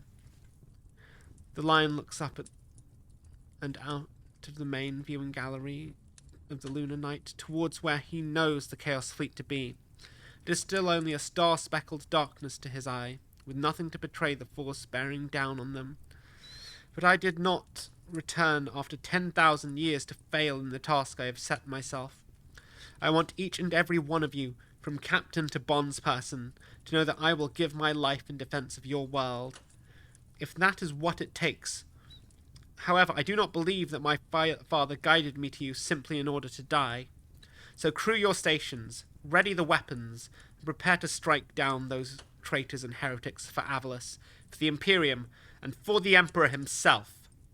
There is a moment of silence across the bridge, and then, the Lion, the Lion, the Lion. The Vox erupts with shouts, burst from dozens of throats on bridges. Then the volume increases as they are joined by other relay stations throughout the ships of the fleet. When anyone within range of the Vox unit sets it to broadcast, within a matter of seconds, thousands of voices are bellowing in defiance and allegiance into the void. and the Vox speakers begin to crackle and overload. The Lion gestures and the Vox officer cuts it off. The quiet which takes its place on the bridge of the lunar night can feel empty by comparison, but it is that expected emptiness, one charged with weight and determination, and in which the crew resumes their duties with renewed purpose. Do you really believe the Emperor guided you here? Zabriel asks the Lion quietly. Something did, the Lion replies, just as softly, and something which I do not believe has malicious intent. I do not think my father a god, as these people do, but I cannot dispute his power. Did he not maintain the Astronomicon for 10,000 years, a beacon for all humanity's travellers, even if it cannot now be seen by us? His mastery of warpcraft is unparalleled by any mortal being. If anyone was capable of reaching out and guiding me here, then it is him. And such a statement can boost the morale of our fleet, Zabriel adds. The Lion sighs. In such circumstances, I must use all the tools at my disposal. Matters of theology can wait. The Lion has so far refused to meet with Avlus's representatives of the ecclesiarchy, much to their dismay. You are going to have to deal with the priests at some point, Zabriel says, as though reading his thoughts. All such figures in authority on Kamath had been killed, either in the initial attack or hunted down and executed by the 10,000 eyes as an object lesson. After hearing Zabriel's tales of the Lion, privately considered this a mercy. The Imperial creed is too powerful to ignore for long. One battle at a time, my son, the Lion says, returning his attention to the tactical hololiths, starting to mentally draw up his plan. One battle at a time. End chapter 19. I wonder how long chapter 20 is. I kind of want to see what's gonna happen, but it is getting late. Can I get through it? Oh, that's not going to be a short chapter, is it? Yeah. So I think I'm kind of annoyed because I really want to read this next bit, but I have to be responsible. I have to be an adult. No, we'll do one last chapter. Fuck it. We will do one last chapter. I don't want to end on a cliffhanger. I want to do this. I want to see the space battle. I want to see the space battle. Yes. Yes.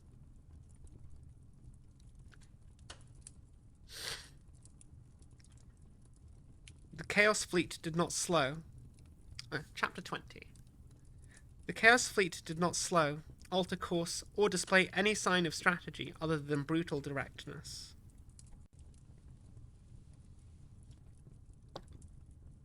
They were approaching Avlus from the night side, which by accident or design allowed them to head straight for Xerxes. The capital was protected by two Guagamela-class star forts, locked in geostationary orbit above it, and they were in no way sufficient enough to fight off a force of that magnitude. Crude though the assault was, it gave us two bleak options: to hold position and meet their force head-on, or to evade their superior strength, but thereby let them have a free run at the capital city. I had taken a part in such planetary assaults before, as of course had the Lion. We both knew the devastation that would ensue if the traitors were allowed to make it that far. They might not be a Space Marine Legion with the discipline and equipment that we had at the height of the Great Crusade, but the foulness powers of the powers they worshipped could make them just as destructive, and even more indiscriminate. Our options were an illusion. There was only one choice the Lion could make. The fleet drew up into a battle order of 3 spheres, each one centered around 2 of our capital ships, with the planet and the star forts at our backs. The Lunar Knight was central, along with the Dominator-class Adamantine Will. The starboard wing was taken by the two lunar classes Lady Varin and Peregrine, and the support wing anchored by the Dictator class Righteous Wrath and the Gothic class Traitor's Bane. We were spread out across a wider front than the close-knit Chaos Fleet, with our wings advanced in order to do as much damage as we could from both sides, but had sacrificed height for width. The traitors, in contrast, were a loosely spherical block, smaller for width. Smaller escorts surrounding the capital ships in an ugly fist which could easily punch through our middle. Captain Serian, the line said into the Vox, make your presence known. Void combat can take place over huge distances. Ships fire torpedoes to disrupt their enemies' movements as much as they seek to land significant strikes with them. Weapons batteries fire over hundreds of miles, and even the supra-focused energy blasts of lancers can be unleashed when an enemy ship is a mere speck that must be targeted by Auspex. However, some armament stretched the ranges still further. The Nova Cannon of the Adamantine Will pulsed into action, and the distant spark of an explosion flowered instantaneously in the midst of the enemy fleet. Nova Cannons fired their enormous projectiles at almost the speed of light, and far outranged any other conventional weapon. It would be minutes before the traitors could return fire. Our enemy has already shown his eagerness to close with us, the line remarked. I do not think he will appreciate his current inability to fight back. The enemy fleet is starting to disperse, my lord, I said, for the lion had charged me with command of the Auspex station in the place of its normal mortal crewer, searching for an advantage he could get in the fight. The icons denoting our enemies were gradually breaking apart, as each captain decided that the explosive power of a Nova Cannon was a good reason to put some distance between themselves and their comrades. Adamantine will continue firing, the line ordered. Priority targets, I want as much damage to their largest vessels as possible before we start exchanging in earnest. All other ships, let us corral them. Concentrate torpedo fire on these vectors. He highlighted sections of the hololith to be broadcast to the other captains. Although I heard a muffled curse from him at the display, as the display refused to obey him momentarily. The lion had accepted that the technology on a planet recently retaken from the rule of chaos would be patchy and unresponsive, but he had expressed dismay when he found similar issues were prevalent on warships. And I could tell he missed the clinical efficiency of the invincible reason back in the days of the Great Crusade. The lunar night shuddered as gigantic warheads streaked away into the inky blackness. Our torpedoes were not aimed at the central mass of enemy ships, but their surroundings, giving the traitors a choice of their own safety to stay clumped up and risk the Nova Cannon, or veer off into the path of death. For their part, the Chaos ships were largely unequipped with such munitions, focusing instead on a higher concentration of weapons batteries and lancers. Of course, we would not cover all areas with our barrages, but even that meant our enemy's next movements were more predictable. We could squeeze them into certain lanes of fire that would concentrate them for our other weapons and leave ourselves less vulnerable to theirs. Fire from the Furious class reading as Lord of Dominion, I reported as alerts flashed up.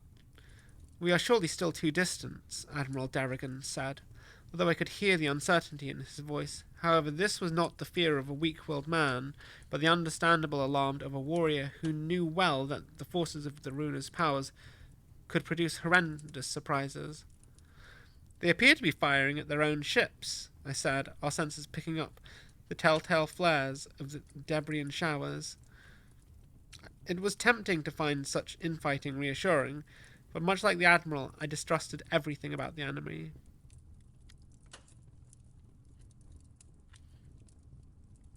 Our adversary attempts to restore what he considers to be the correct order of battle through the only means he knows, the Lion said with some satisfaction. To wit, brute force. He wants his own ships to fly straight down the throat of our Nova cannon, Darrigan asks incredulously. Some factions of our enemy view any attempt to minimize casualties as the most heinous cowardice, worthy of immediate execution, the Lion said. It appears that faction is in command here, which will undoubtedly provide its own challenges, but it's also its own opportunities.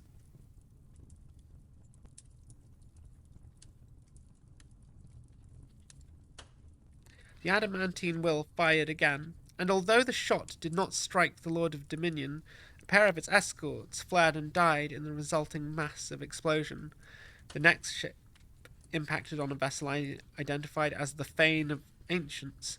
The mighty cruiser was not disabled, but it slowed and began to list downwards and to starboard. Another volley, high and low, the Lion commanded, highlighting more sections of the hololith.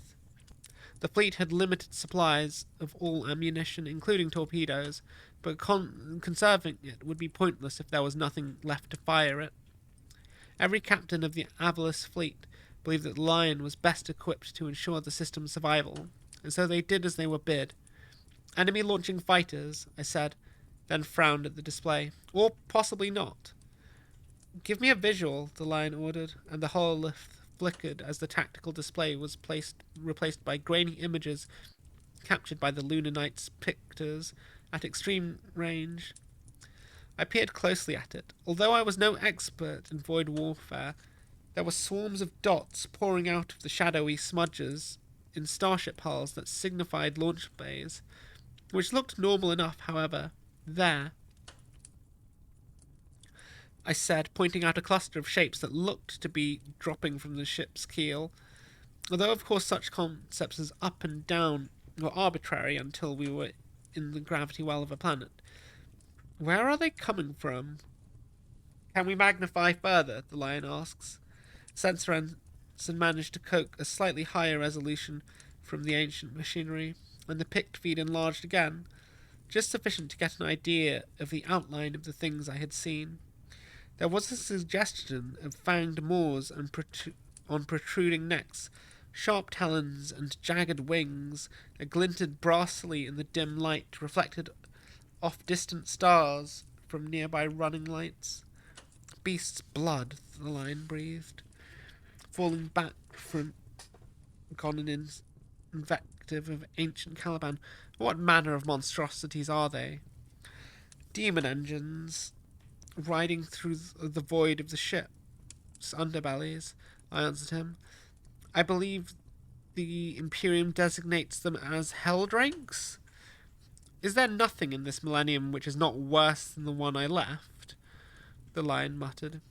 I could tell that the sight of the creature machines had shaken him, with their casual reminder of the warp's corruptive power. Do they die, at least? I saw one shot down once, I said, my memory throwing up a 2 centuries-old image of something black and brass screaming out of the sky in a cloud of flame, smoke, and screeching pain. That was on a planet coming under attack rather than ship-to-ship combat, but the Hydra battery accounted for the thing well enough. The foremost ships of the Chaos Fleet were coming into range of their forward-mounted guns, mainly lance weaponry.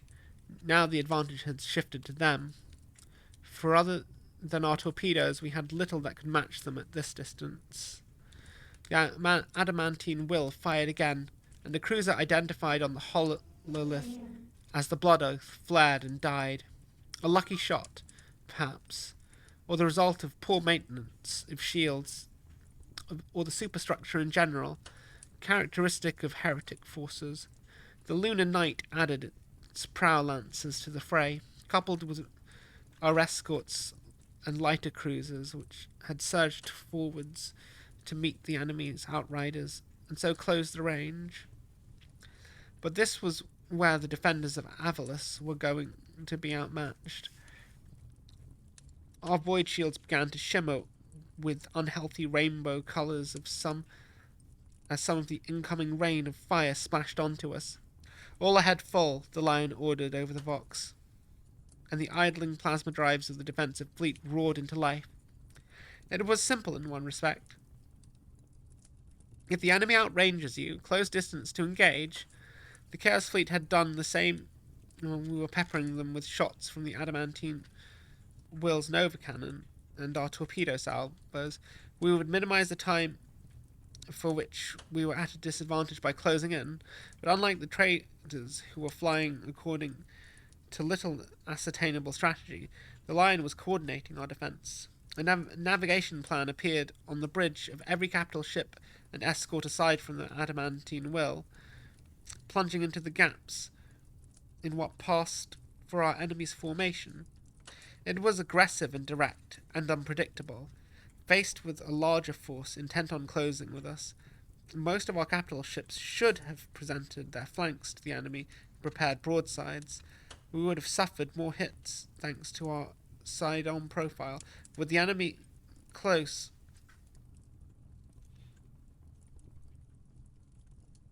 when the enemy closed, we would, if we had sufficient craft left, been able to match them gun for gun, at least until they drew a beam, at which point their flank weapons would have come into play. Instead, the Lion had us advance.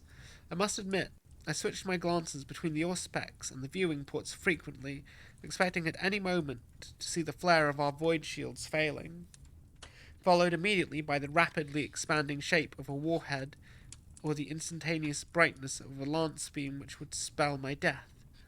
But it appeared that our tactic had caught the enemy off guard, having previously been faced with a passive defence that kept its distance. They were unprepared for this new response, and their guns were overshooting us. "All crew, brace!" Admiral Derrigan bellowed, as the Lunar Knight's powerful engines began to carry us abeam of the first Chaos vessel. Batteries and lancers fire at will. A dorsal lance concentrate fire to starboard. The high and low torpedo volleys the Lion had ordered had flattened the shape of the Chaos Fleet, forcing their ships to bunch up to avoid the munitions flight paths. Now we thrust ourselves into their midst, and while we had targets on both sides, most enemy ships would only be able to use their weapons on one flank lest they hit an ally, which was now confounding their firing solutions. In fact, some would be unable to draw a bead on our ships at all. In terms of minimizing what was never going to have been less than an extremely punishing exchange for us, it was the best that we could hope for.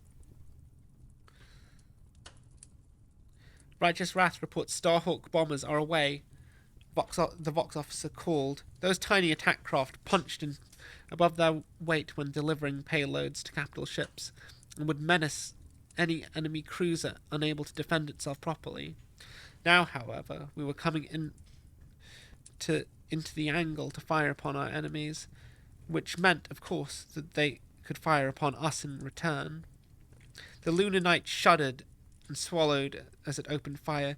The Lion had instructed us to move directly between two slaughter-class vessels, the Merciless and the Fearless, which, if anything, outgunned us, and the darkness of the void lit up as their brutal armaments began to test our shields. In turn, I saw explosions from our weapon along their flanks, and the pulsing brightness of our lancers attempting to pierce their shields and cut deeply into their hulls. Warning klaxons blared as the ship's systems registered the punishment it was taking. An electronic hooting ruthlessly silenced by Admiral Derrigan as he continued barking orders and receiving a stream of updates from the bridge crew. Power levels, shield levels, remaining armaments. Shields failing, someone shouted. Dive, the Lion bellowed. A battle cruiser the size of Lunar Knights is not built for quick manoeuvring, but the crew was spurred to new efforts by the presence of the Lion, and our prow began to tilt downwards. The slaughterers were slow to react, and we began to sink beneath the plane of our previous exchange. Some of their fire flew above our dorsal spine and hit each other. The Merciless to our starboard had taken the brunt of the fire thanks to the contribution of our dorsal lance, and these shots from its sister ship knocked out its last void ships. Roll to port Maintain starboard fire, the Lion ordered. The vessel began to obey him, and our starboard weapons raked the belly of the Merciless, but in doing so took our port weapons beyond the angle of elevation at which they could hit the Fearless, which was now starting to roll in turn in order to pursue us with its batteries before we passed to aft, and the exchange was over.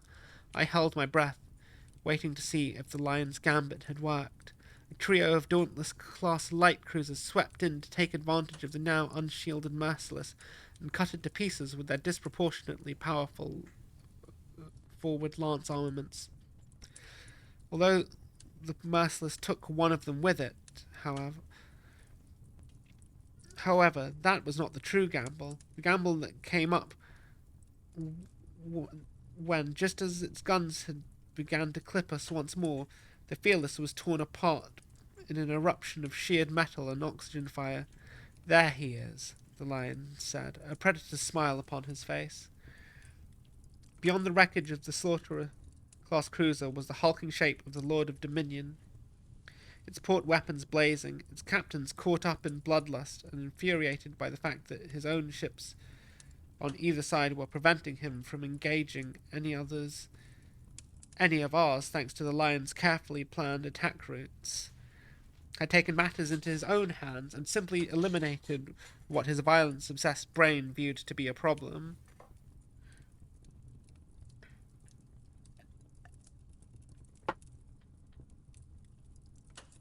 "My lord, how could you know the traitor would turn on his own forces?" Admiral Darrigan demanded. "You never met Angron, did you?" the Lion murmured absent-mindedly. I expected Darrigan to blanch, or make a sign of the Aquila and call on the Emperor for deliverance, but he simply looked blank. Even 4 centuries after returning to the galaxy, I still sometimes forget how little the Imperium citizens knew of their own history, let alone those forces that sought to destroy them. However, now we have a new problem. The sheer weight of fire from the Lord of Dominion was punching through the remains of the Fearless and beginning to rake us. We had barely survived our exchanges with the 2 Slaughter-class vessels. The Furious-class Grand Cruiser would annihilate us in a straight fight. "Engines to full," the Lion ordered, and the Lunar Knight responded, accelerating away from the engagement. However, it was not quick enough. "Shields down," came the shout, just as a new and more insistent alarm began wailing. A moment later, I felt thunder roll through the Knight's superstructure, and our forward momentum juddered. "Engine hits.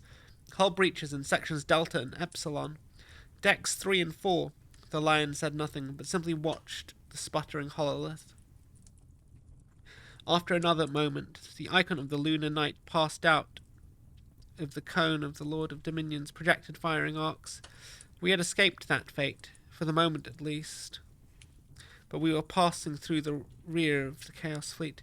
"Carnage class dead ahead," I reported, frowning at it even as I did so. This ship was showing no intention of engaging, despite being under power.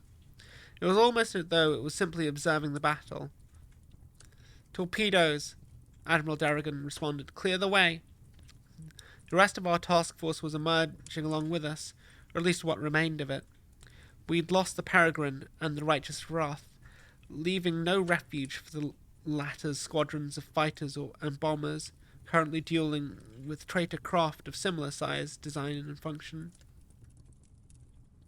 The traitor's Bane was limping too, although readouts suggested that its lancers had done murderous work close in.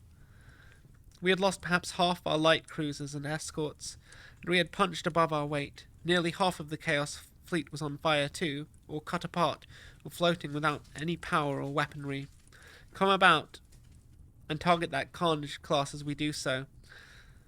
The Chaos Fleet had taken a mauling, but it had, in theory at least, achieved its objectives. It was past us now, and it could commence planetfall if it so wished. Even with the Lion's leadership, we would never have been able to stop it through force of arms.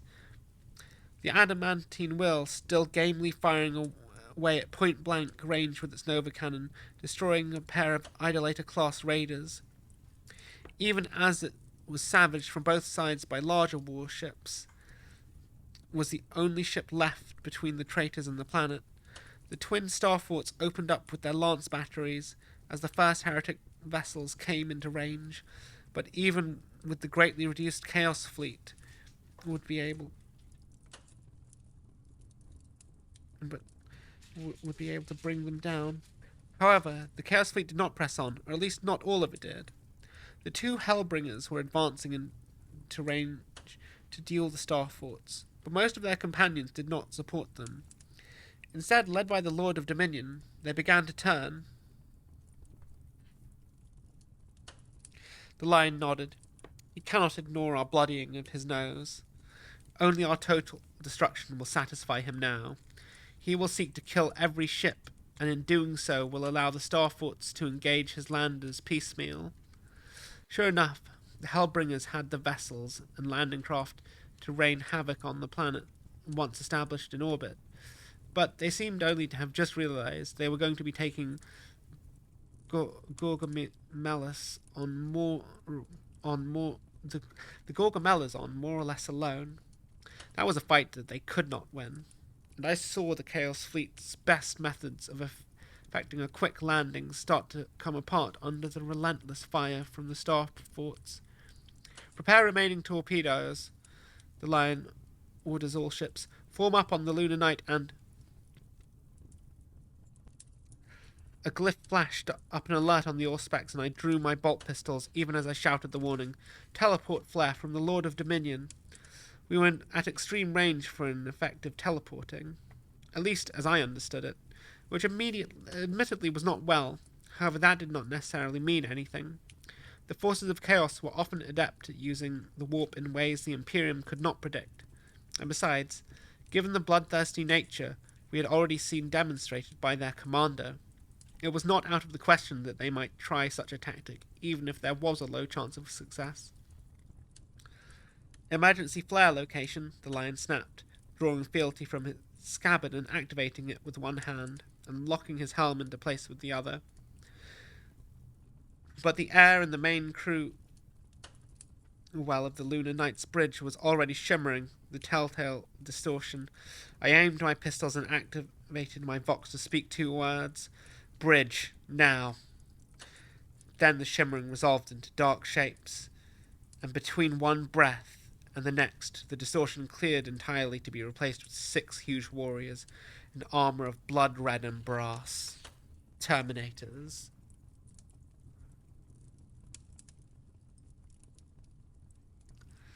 Oh, but... Oh, I can't... I want to keep reading! This is evil! How am I supposed to... How long is the next chapter? Oh, that's... Oh.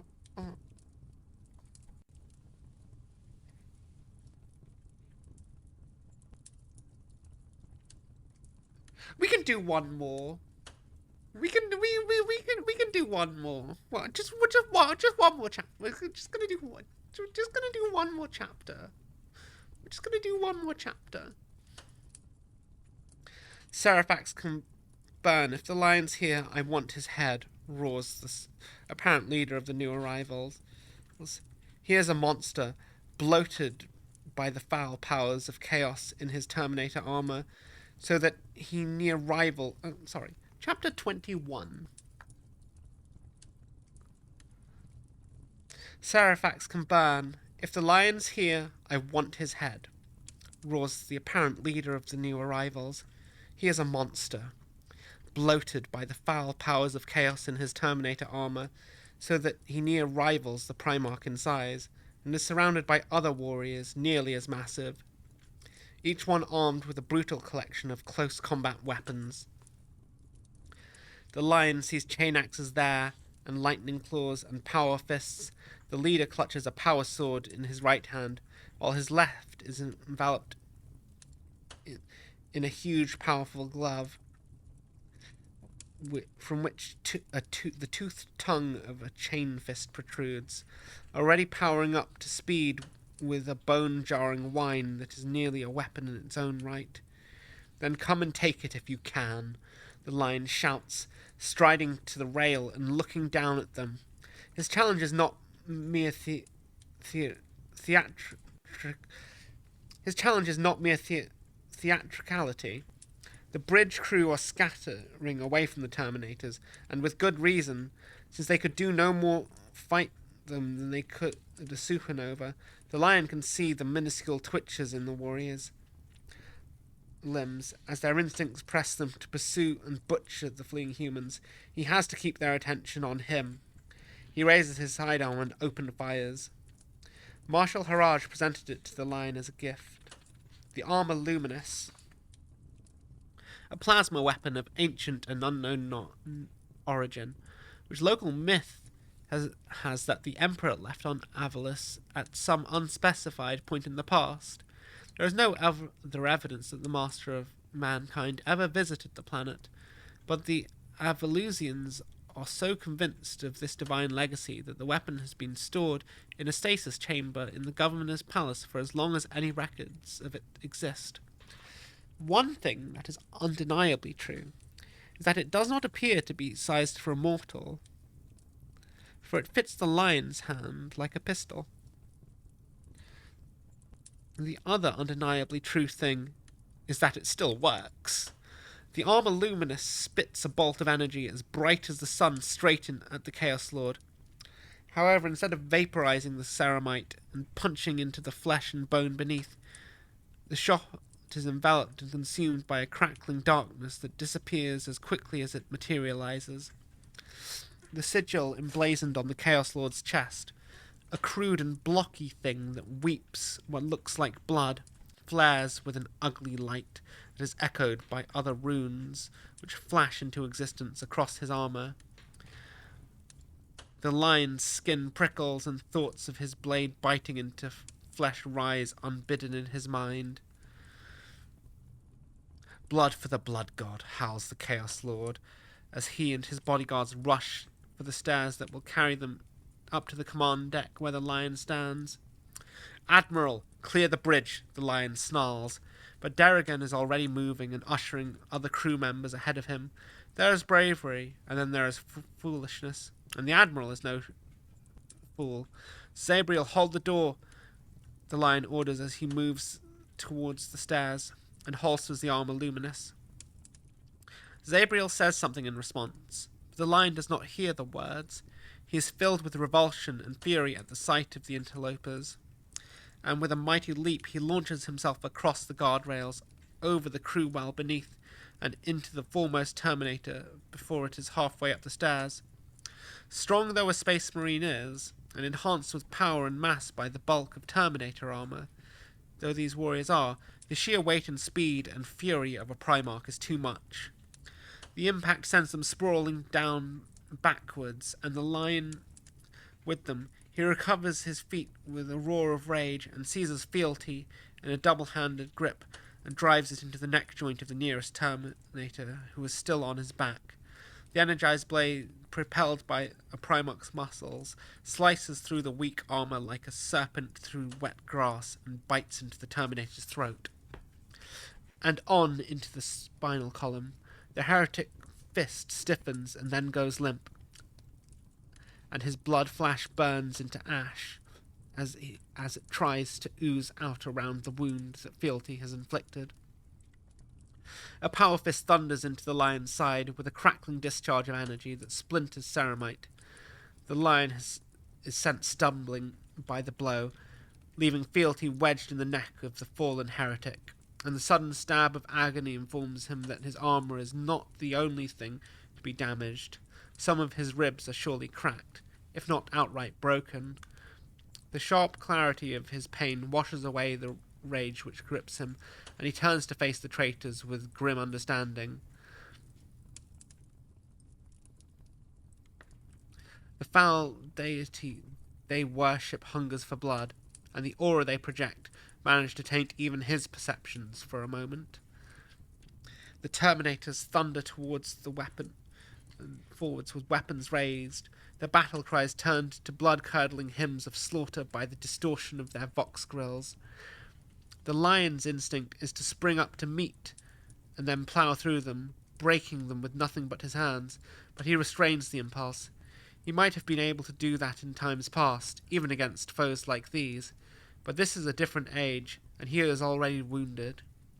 He was never careless, but now more than ever he cannot afford to trust to his strength and vitality alone.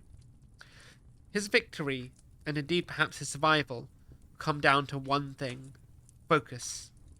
Robert Gilliman was able to focus on dozens of things at once and give them attention in excess of what most mortal minds could achieve dealing with just one such subject.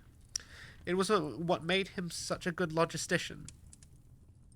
And while the lion might not have great many compliments ready for his brother, the Lord of Ultramar's organizational skills could not be denied. Many of the Ultramarines' successes came down simply to never encountering a situation for which they were not prepared. Gilliman himself had only ever been an adequate combatant in person. However, at least so far as their brotherhood went,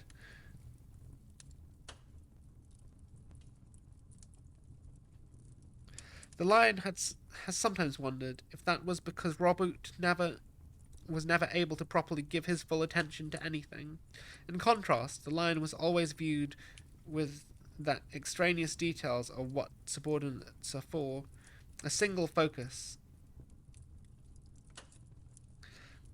a task from which his mind will not deviate until it is resolved to his satisfaction. This is second nature to him. He is aware that this has made him seem cold and detached to others at times. But that too is an extraneous detail. Whichever else the Emperor made his sons, he made them resilient. The lion banishes the pain in his side with an effort of will and flows into battle.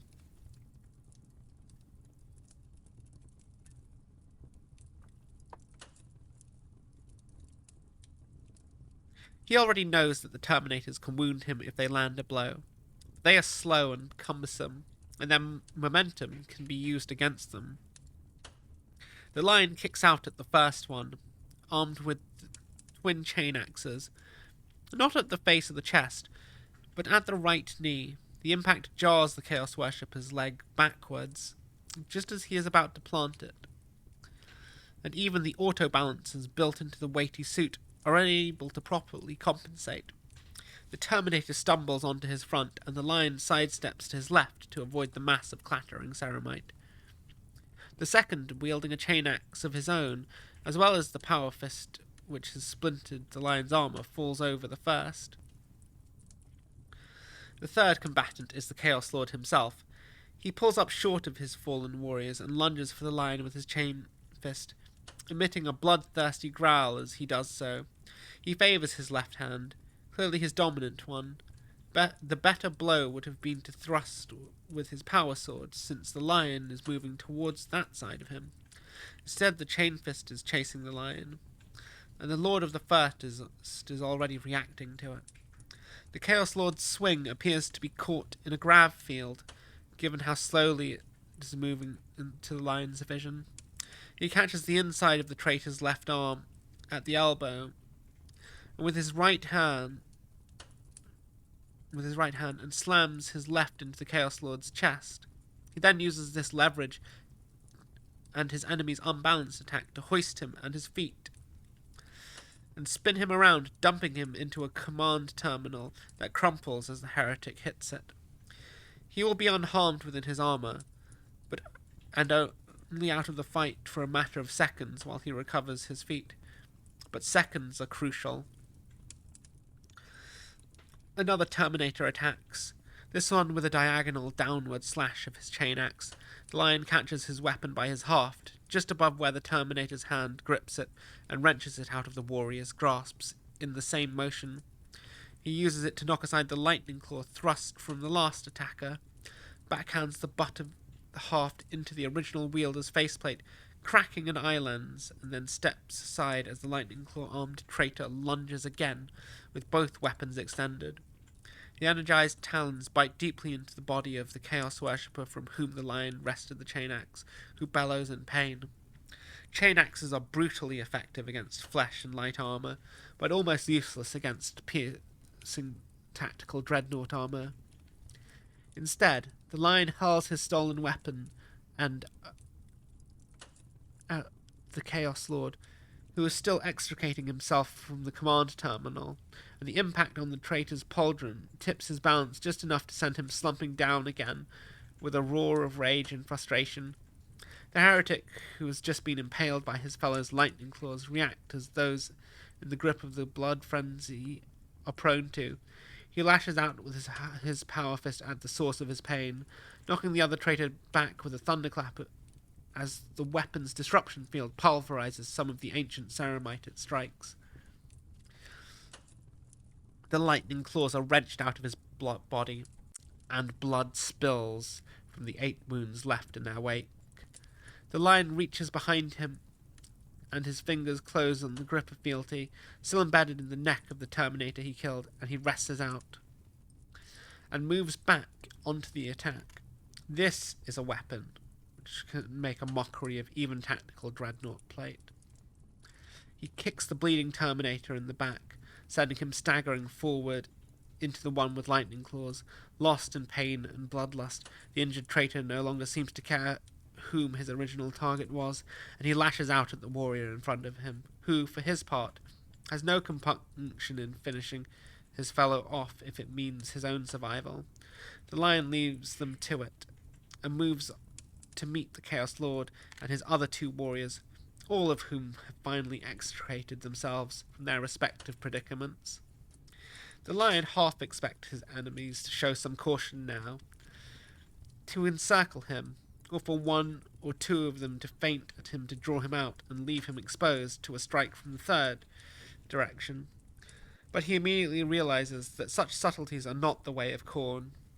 The blood god has no patience to wait for blood to be spilled, and so all 3 warriors charge at the lion at once.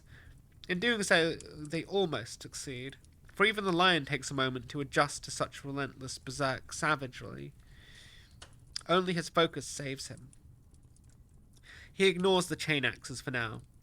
Their teeth can scrabble and shatter against his armor almost as ineffectively as they would the Terminator's plate. He concentrates on the power fist, the power sword, and the chain fist, because these are weapons that can almost readily hurt him. Of those 3, the power fist has the least reach, and so it is the Chaos Lord who is the centre of the lion's attention. However, even a warrior steeped in the power of the Taker of Skulls can only swing 1 of those weapons at a time. And so the lion backs away, parrying, catching chain axe blows on pauldrons or the sturdy solid plates of his van braces instead of the vulnerable joints. His defence is a whirling shroud of empowered silver metal while he looks for his opportunity. It comes when the warrior to his right, infuriated by his inability to draw blood with his twin chain axes, loses any semblance of composure and hurls himself bodily at the lion with both his weapons raised. The lion ducks for a moment, allowing the traitor to collide with him, then straightens and raises his right shoulder as he does so. The Terminator is thrown head over heels into his opposite number, knocking them into the floor again. The Chaos Lord thrusts with his power blade. The blow aimed straight for the lion's chest. The lion cannot avoid it, but if he turns and leans into it with his left pauldron, on which the image of a hooded spectre stands proud, the heretic's power blade drives deep into the thick ceramite and sticks fast for a moment, and a moment is long enough for the lion to bring fealty up and around in a 2-handed grip and shear through his enemy's sword hand at the wrist.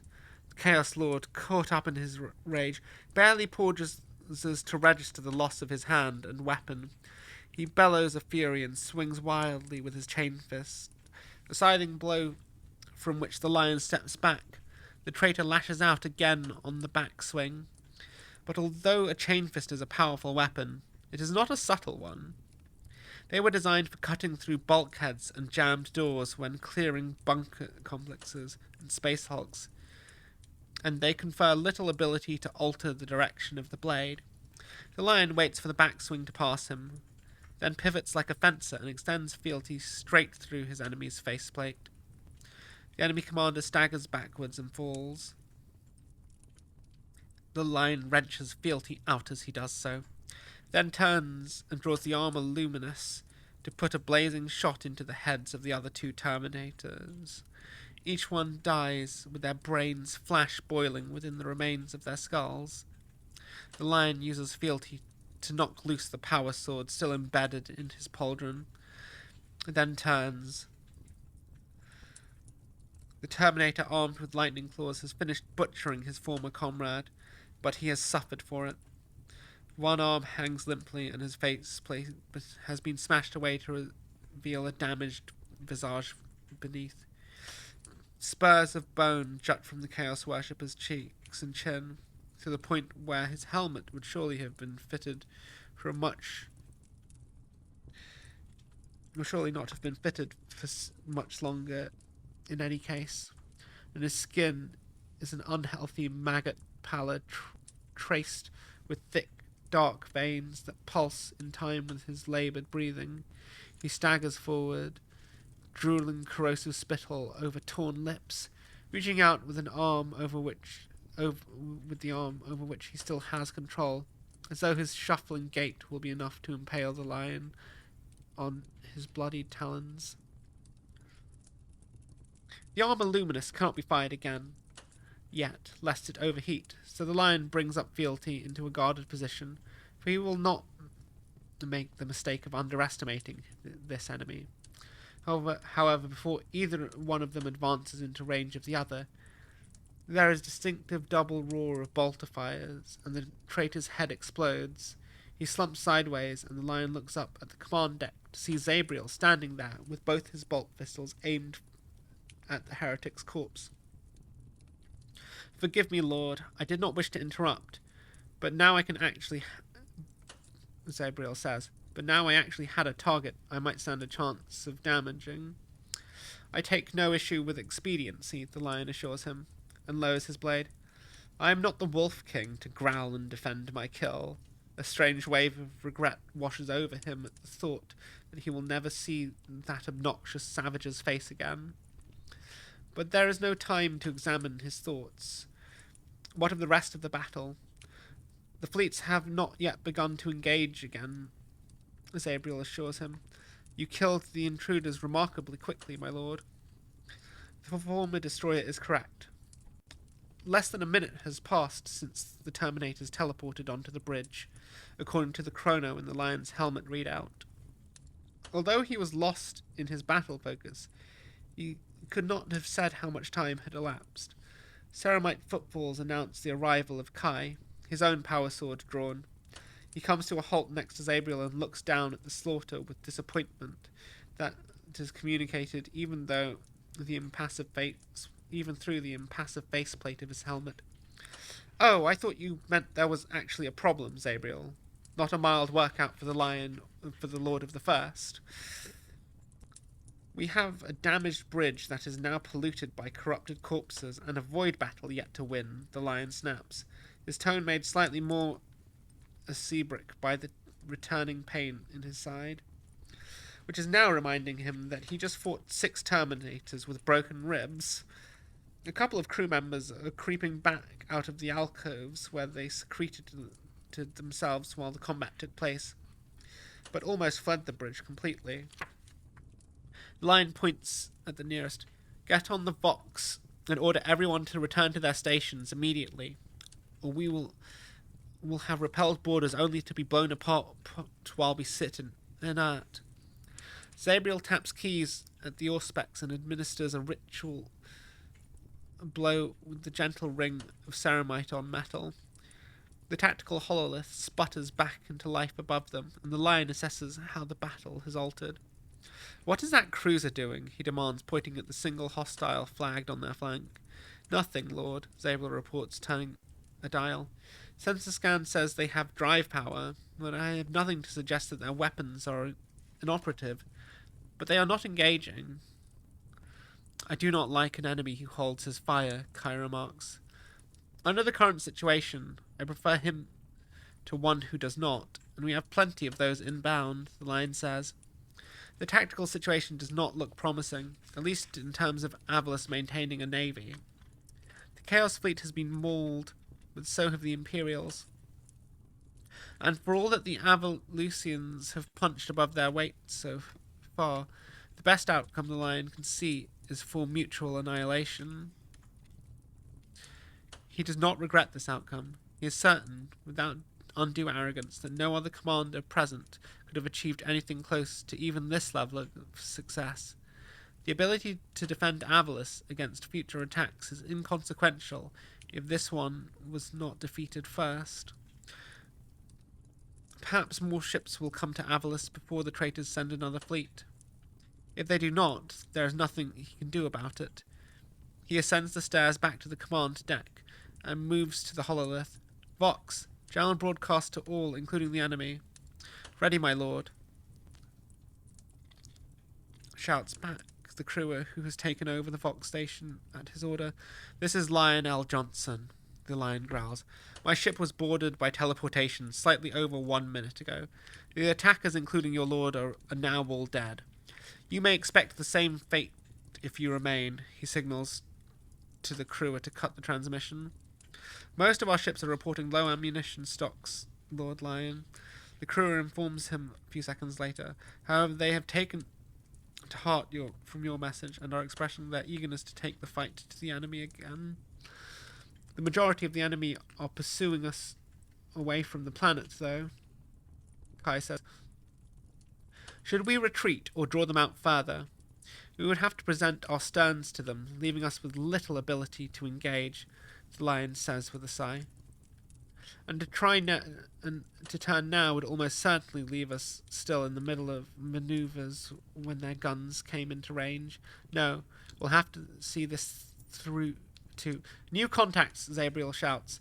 New contacts coming in fast from above the orbital plane. Heading? The Lion snaps as the new icons blink into existence. Behind the bridge, doors open and begin to admit the crew who fled from the Terminators, the men and women rushing back to their respective stations. How did we not see them until now? Kai asks. He has removed his helmet and is peering up at the contacts with a mix of trepidation and distrust. The fog of war applies in void battles as well, Admiral Derrigan says, joining the hololith. Once engaged in combat and surrounded by explosions, gas vents, debris, fighters, and so forth, even the best auspexes can fail to register things. I suspect these ships were running dark, using only minimal thrust and power in order to remain hidden. The question is why. Their heading has them on course to join the Chaos Fleet, Zabriel calls from the Auspex station, starting to get ship ident codes. Names flash up on the hololith, attaching themselves to new arrivals. They are a mixed bag indeed, the Lion sees. He is still unfamiliar with modern ship classes, but he can tell that this ragtag fleet is made up of a few smaller military vessels and some that were clearly once civilian, but which now appear to be upgraded with weapons of a sort. The Umbra, the Perfecti Vagari, the Storwood Coil, the Saint Lot's Light, Derrigan mutters, reading off the display. They have a ship named after a saint, the Lion's queries. Surely that is a good sign. He finds the canonization of mortals in his father's name just as unappealing as the Emperor's deification, but at least it displays an allegiance to the same broad goals. If only that were true, Derrigan says grimly. He points at the foremost icon. That is the Honor's Edge, a Nova-class frigate. It is a ship killer, and this is her pirate fleet. They have been harassing shipping across half a dozen systems for the last few decades, and defied all attempts to capture or destroy them even before the Great Rift opened. They have no love for the Imperium. A Nova class? Zabriel asks. That is a Space Marine vessel, is it not? The Lion hears the hesitation in his voice. He was about to say modern Space Marine vessel.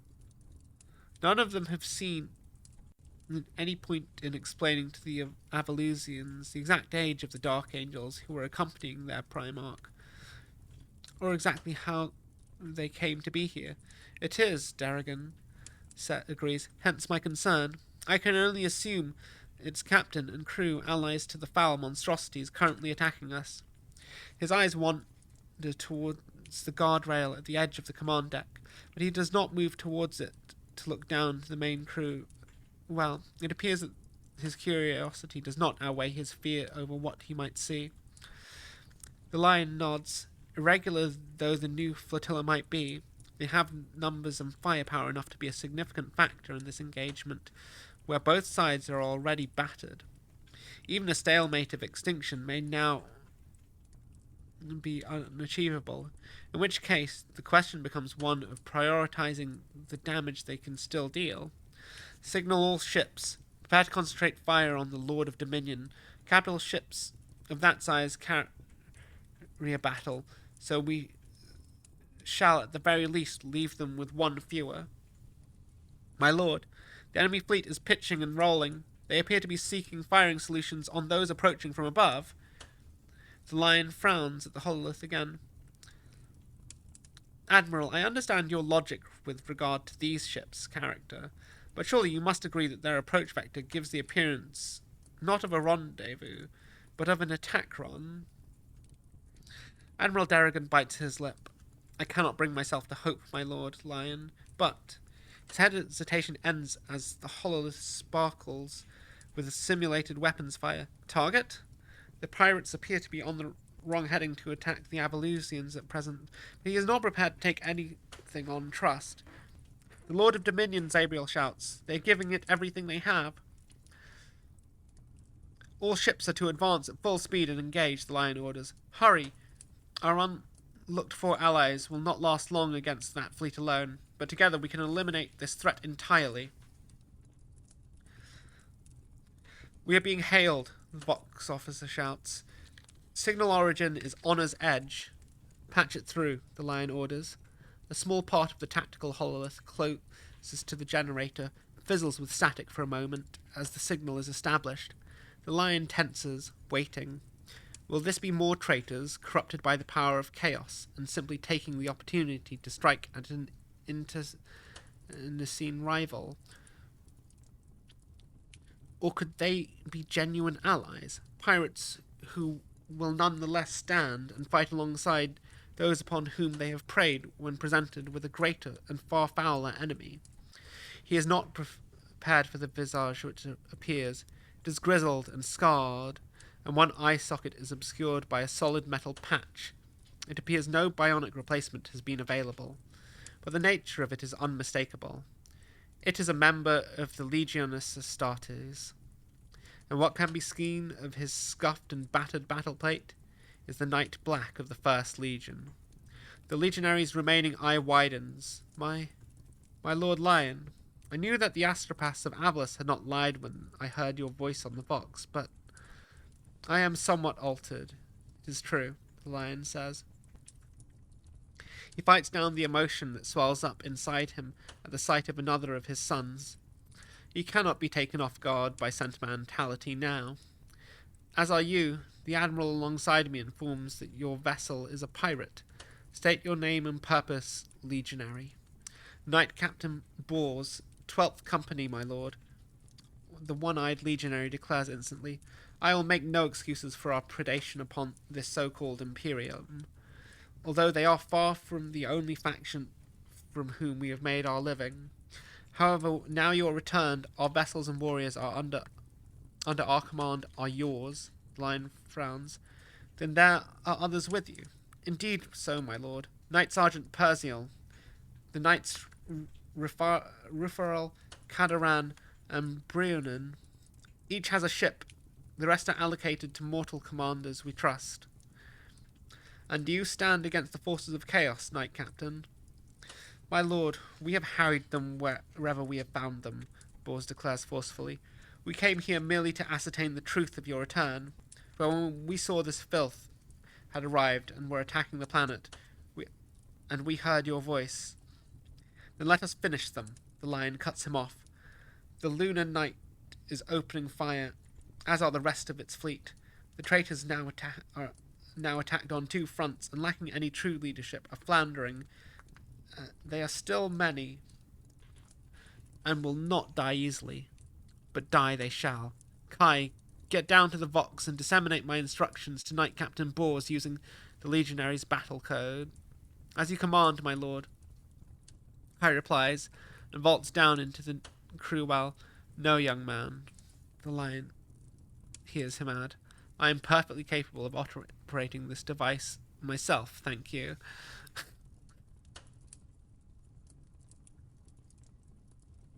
The Lion regards the hololith once more and reaches out and begins to highlight attack routes, intersection points, which of the enemy should be isolated from which, and in what order. A mortal commander would still struggle to achieve anything from this combat beyond a glorious and probably spectacular death. But the Lion is not mortal. He is a son of the Emperor. End chapter 21. Oh my god, Gabby! Hi! Hi!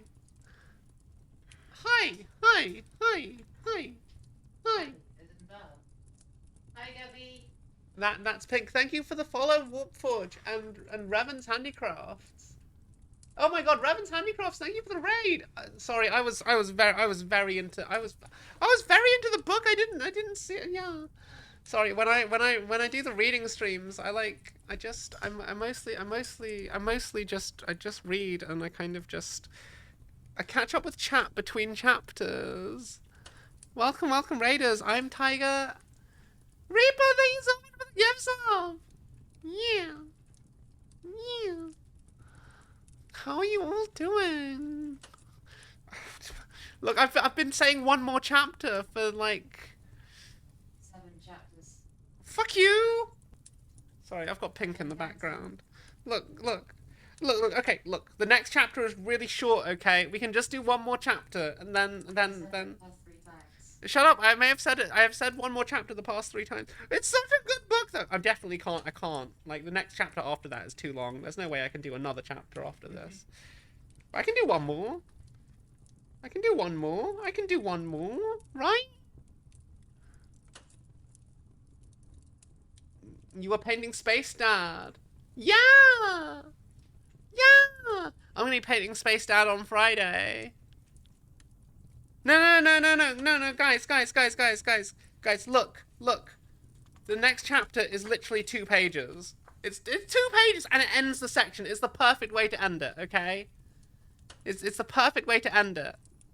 It's the perfect way to end the stream, okay? We might have gone close to an hour over what I planned to do, but it's fine. It's fine. Look, we have raiders, okay? We can't just ignore the raiders and not give them content. It's how it works.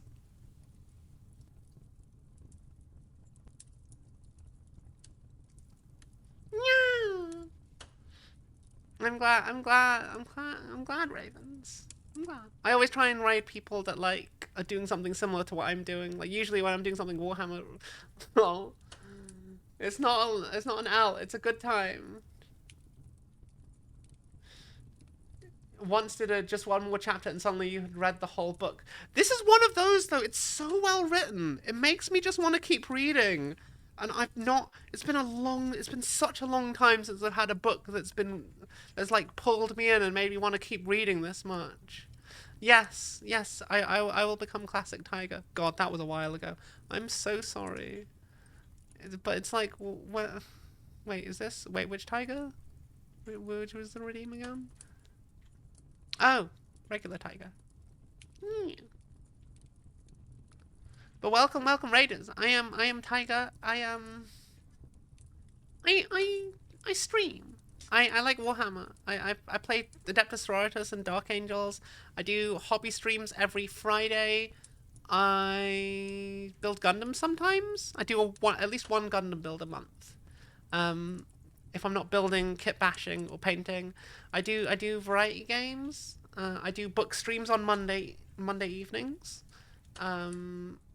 I play variety games. I play games with chat. I like to collab with people. I do lots of different things. Right now I'm playing through Soma on Wednesdays. I'm playing through my first FromSoft game, Elden Ring.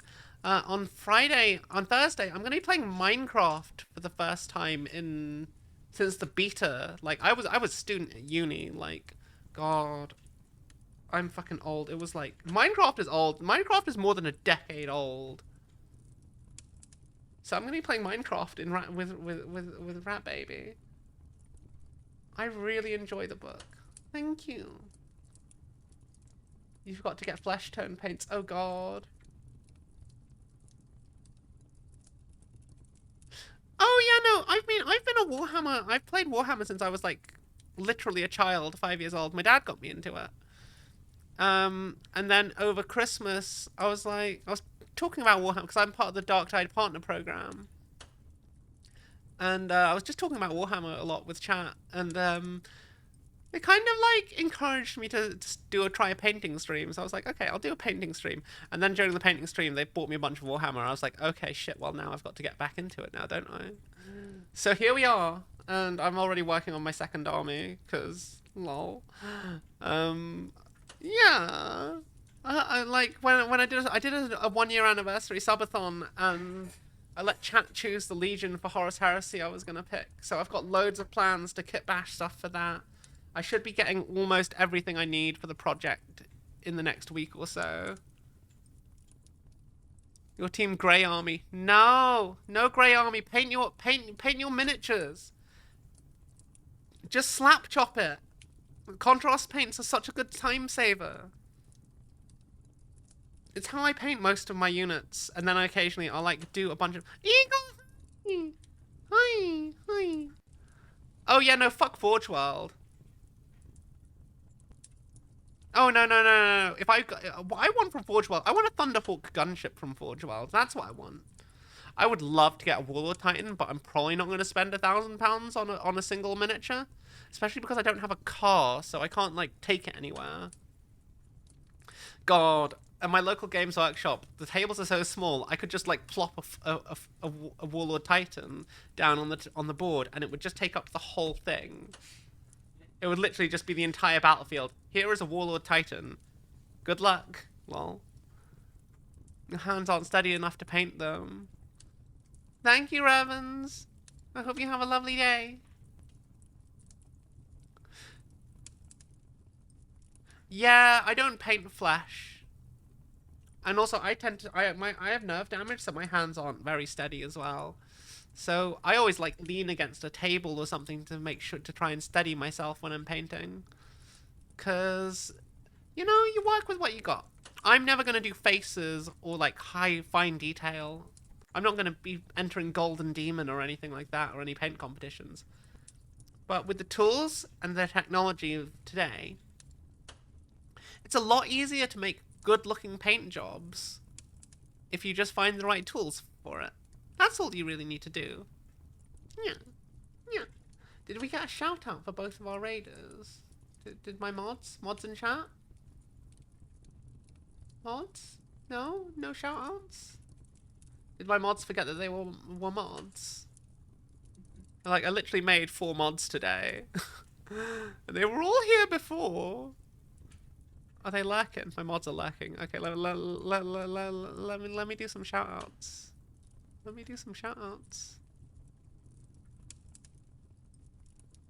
Oh, you did, Esso. Sorry, I can't see it in chat.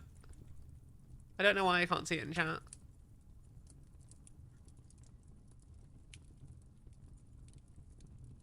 Oh, yeah! Wait, can you? I don't know. I am. Oh, wait, no, did you do this? Yeah, okay, that's fine. Okay. Last chapter, guys. Last chapter for the night. And then, I promise, I'm gonna go to bed, because it's almost midnight.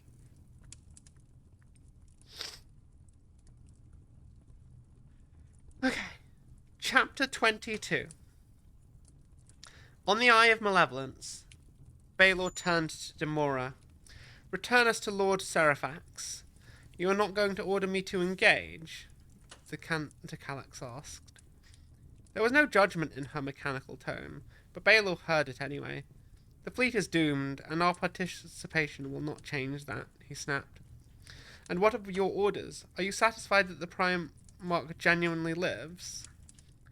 Baelor took one last look at the death claiming those with whom he had made a common cause. He would not mourn the loss of Varkan the Red, but those ships and the troops they contained were hard-won assets. They were not irreplaceable, but neither were the 10,000 eyes of resources inexhaustible. I will report what I have witnessed to Seraphax.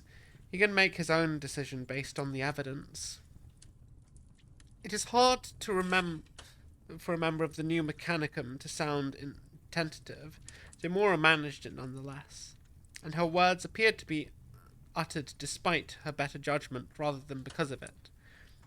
The level of tactical ability demonstrated by the Imperial Commander suggests a 98.2% likelihood that they are not a baseline human, and only a 0.57% probability that they are a transhuman Astartes. Enough, Baelor thundered.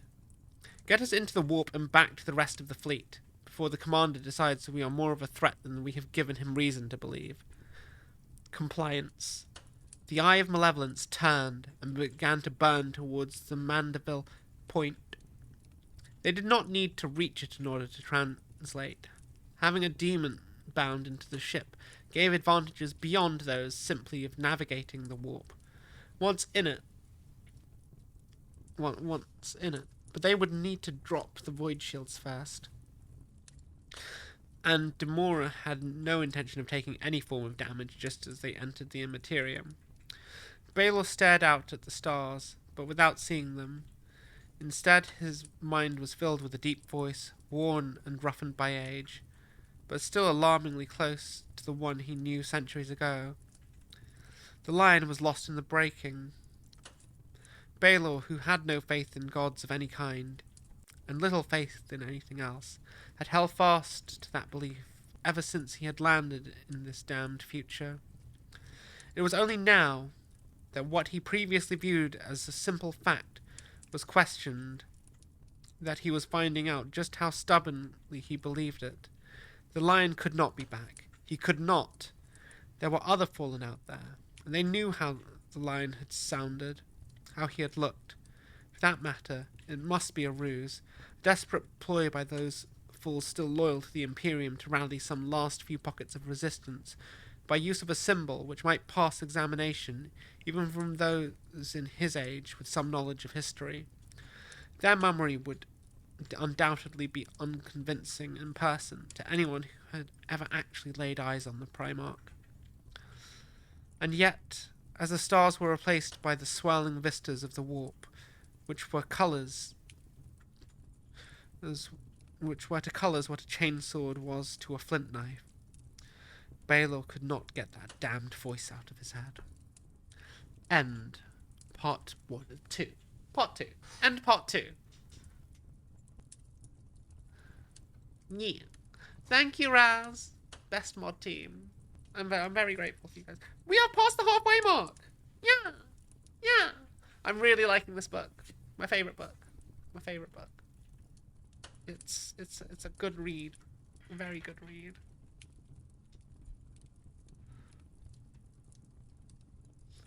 Little under half to go, yes. I wonder how much is, like, about... Okay, yeah, no, there's actually quite a significant prologue. Cool. Epilogue, rather. Yeah. Lots to read. Probably... This is probably going to be our content for, like, the better part of a month still on Mondays. Now, I need to pick something else up. I mean, to be fair, Reaper, you gifted a bunch of subs. I feel like you can give yourself a break, you know.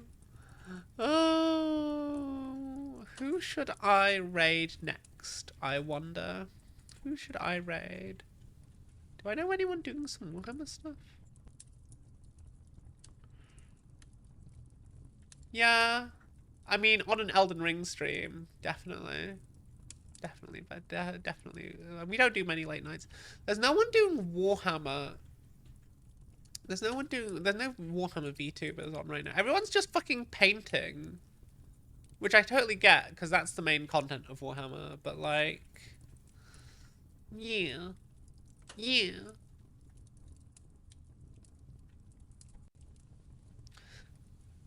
Hmm.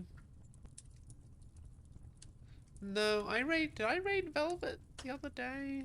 I'm pretty sure I raided Velvet the other day. Who do I want to raid?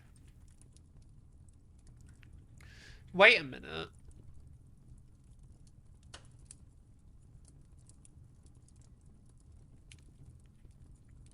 Oh, they're playing. Okay.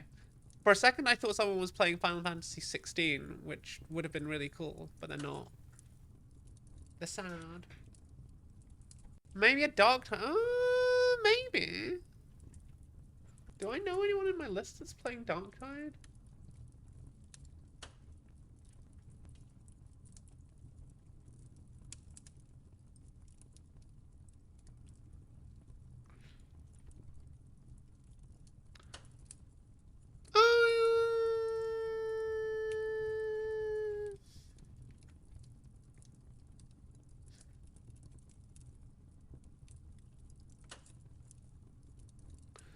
Let's see.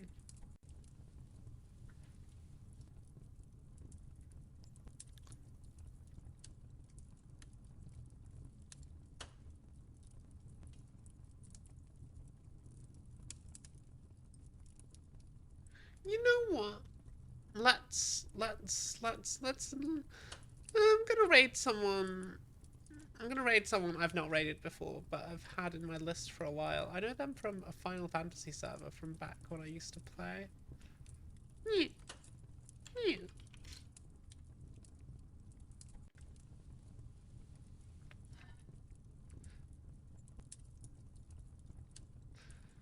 As always, guys, thank you so much for choosing to spend your time with me. I really appreciate it. I hope you guys have wonderful days, nights, wherever you are in the world. Stay comfy. Tomorrow we're gonna play Elden Ring. Lots of Elden Ring. Lots of Elden Ring with Fueled by Monster. Yeah. Yeah.